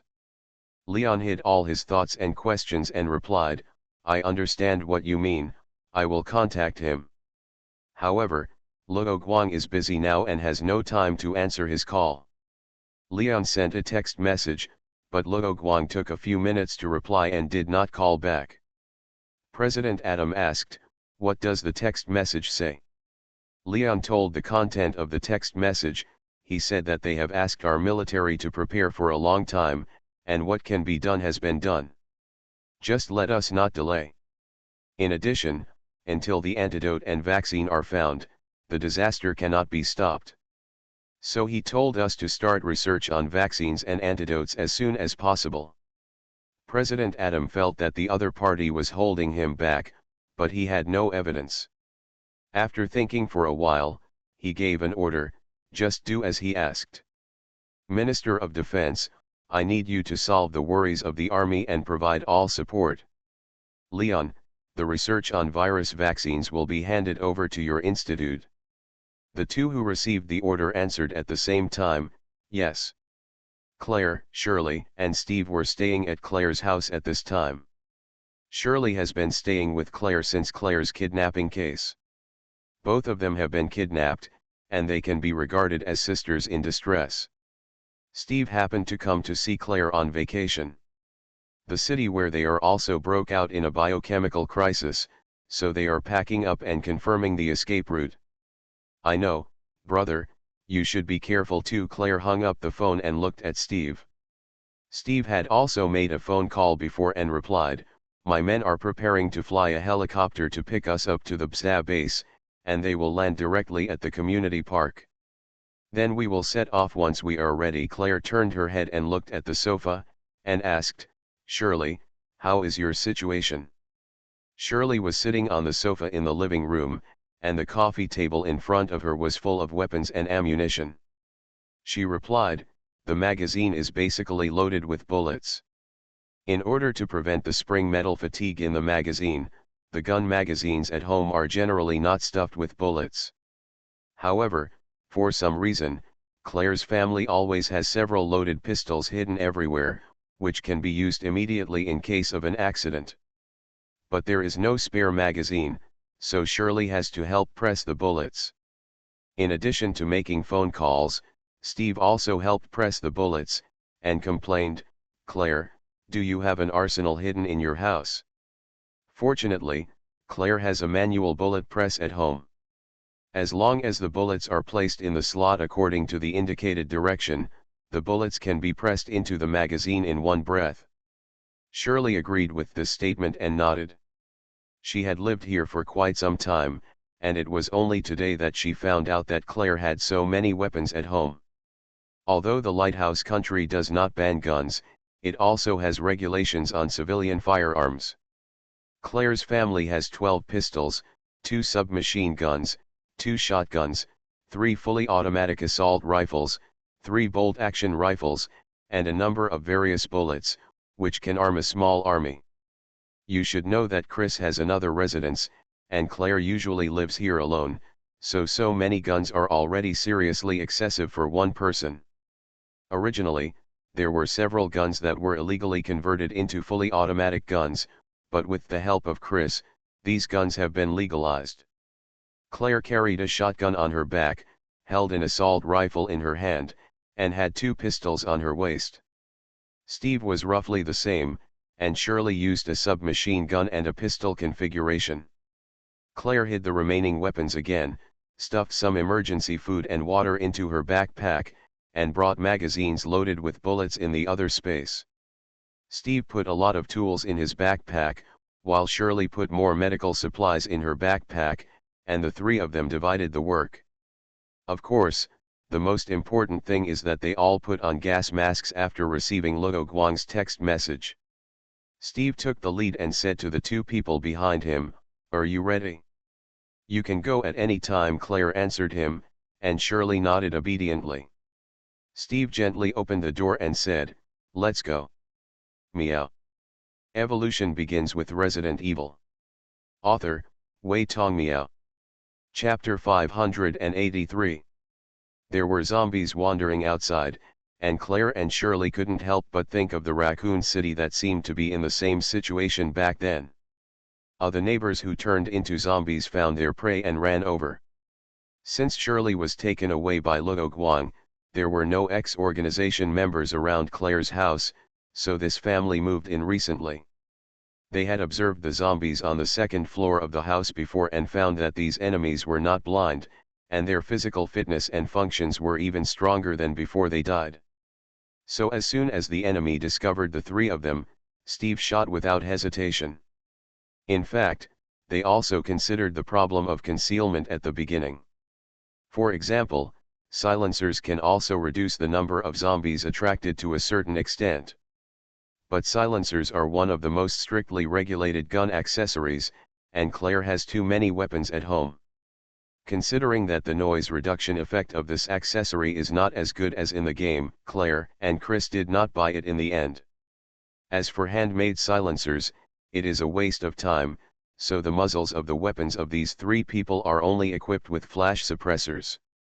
Steve shot the enemy in the head and eliminated them, and confirmed that the zombies' weak points had not changed. Without communicating, Claire and Shirley, who were careful observers, also saw this and knew how they would deal with the zombies later.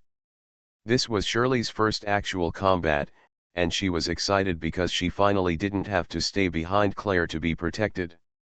More zombies were attracted by the gunshots, but the number was not large.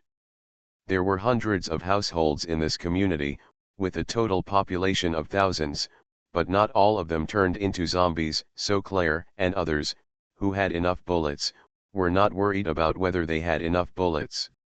They moved forward cautiously in the mode of a three-person action team. Suddenly, other gunshots rang out in the community.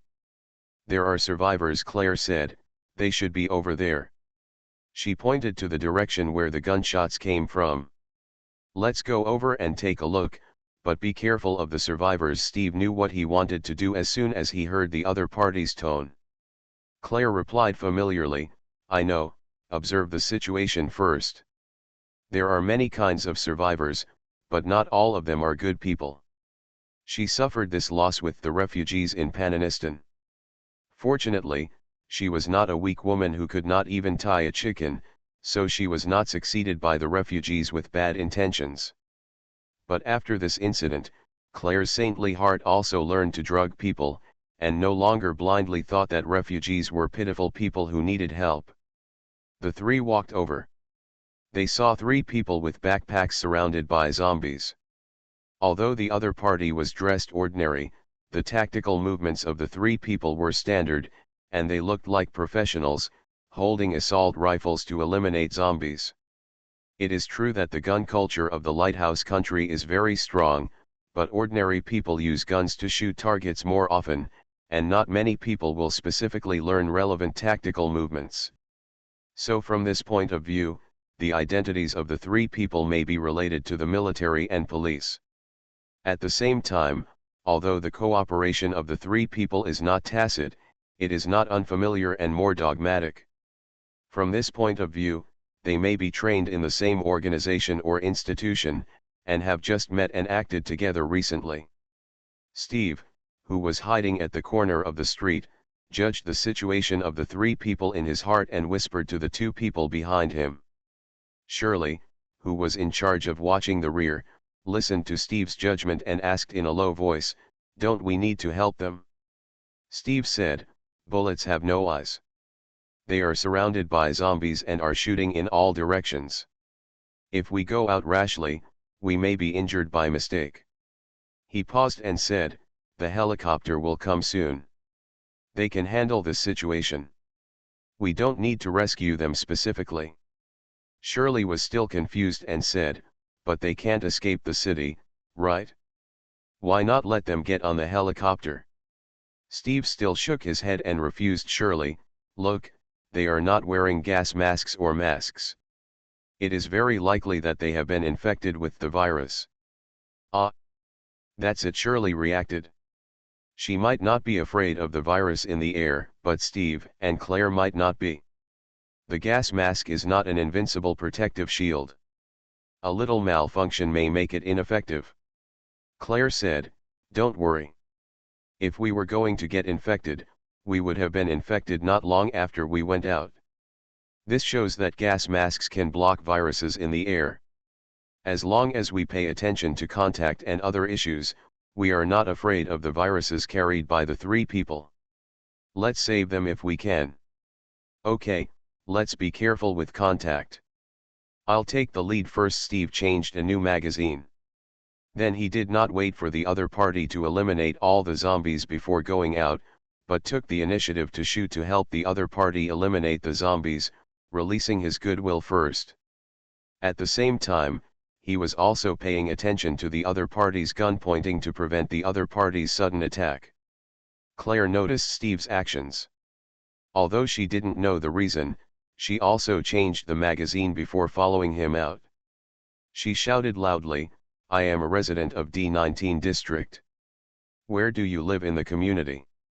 This is to show her identity as a resident of the community, and at the same time test the identity of the other party. After confirming that she was safe behind her, Shirley also ran out. "I didn't expect it to be so easy to get it." The target came to the door on its own initiative, and there was an unexpected gain. The leader saw the appearance of the three people, thinking so in his heart, and couldn't help laughing. He waved his hand, stopped attacking the zombies, and responded loudly, "I am a resident of Area G. My name is Mousa Kareem. I moved here recently. These two are my friends. Their names are Modio and Gadro."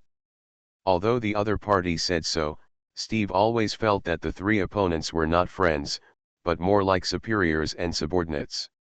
Because the two were still concentrating on dealing with the zombies that surrounded them, and they also took over the direction that person was originally responsible for. Those zombies are not babies who can only stagger, but athletes who can walk fast. But the two did not complain and quietly got the job done. "We called a helicopter, you guys come too." Claire helped to kill a zombie with 2 shots. "Great," Kareem responded with a smile, and then whispered to the 2 men, "You guys clean up the zombies quickly. I'll deal with the man later, and you go catch the 2 women." "Got it," the 2 also responded in a low voice, then looked at each other and accelerated the action of cleaning up the zombies. The zombies in the community were not dense, and they quickly cleaned up the zombies on the scene. The 2 sides approached cautiously, and neither side raised their guns to point at each other. At the same time, in order to prevent being caught in one fell swoop, the 3 people also kept a distance when they moved forward. When the 2 sides approached within 3 meters, Kareem did not say anything like fight and just raised his gun and shot Steve to the ground. But Steve sensed a hint of danger from the other party's dispersion and vigilant approach, so he quickly reacted and shot. Therefore, Kareem himself was shot several times, and what shocked him was that the bullets in the other party's hand actually penetrated his bulletproof vest. That was naturally because Steve had seen that the other party was wearing a bulletproof vest before, so he changed a magazine with armor-piercing rifle bullets in advance. These armor-piercing bullets were originally used to deal with big monsters. But Kareem did not fall down. He roared, "Catch him!" Although Shirley was prepared, she was still shocked by the situation and did not react immediately. Claire reacted. She immediately raised her gun to deal with Modio in front of her, but saw that the other party pointed the gun at her partner in front of her. Although surprised, she quickly made a decision, moved the gun to the right, and shot the bullet at Kareem. Gadro, who was facing Shirley, also pointed his gun at Kareem and fired, so Shirley's mistake did not bring her disaster. Kareem, who pretended to be strong and did not move, had just repaired the damage caused by Steve, and was shot several times again. Among them, Claire, like Steve, also used armor-piercing bullets, which were enough to cause damage to the enemy. The 2 people who turned against him on the other side also knew that the target was wearing a bulletproof vest, so they attacked Kareem's thigh without a bulletproof vest. Indeed, both of them used assault rifles, but even if the conventional bullets could penetrate the anti-theft clothing, the remaining kinetic energy was already exhausted and would be blocked by the skin of Kareem, an S-level adapter. That's right, they are all members of the Apocalypse organization, and their mission is to catch Shirley, the fish that slipped through the net that was not caught before. And Claire, as one of the survivors of the Raccoon City incident, is also on the list of the Apocalypse, but the order is relatively late. But Kareem was not knocked down. He reacted quickly and ran like Rambo, avoiding other bullets, and then raised his gun to shoot the two teammates behind him. So fast, Claire's eyes could not keep up with the enemy once they started running, let alone shoot. Although she didn't know why the three of them suddenly quarreled, she also knew that the enemy's enemy was a friend, so she didn't want to shoot randomly and accidentally hurt the other two. Da-da-da. Shirley finally reacted. She barely kept up with Kareem's speed, but it was still difficult to hit the enemy. It took a whole round to hit a few bullets, and the 9mm pistol bullets of the submachine gun were basically a tickling attack for Kareem.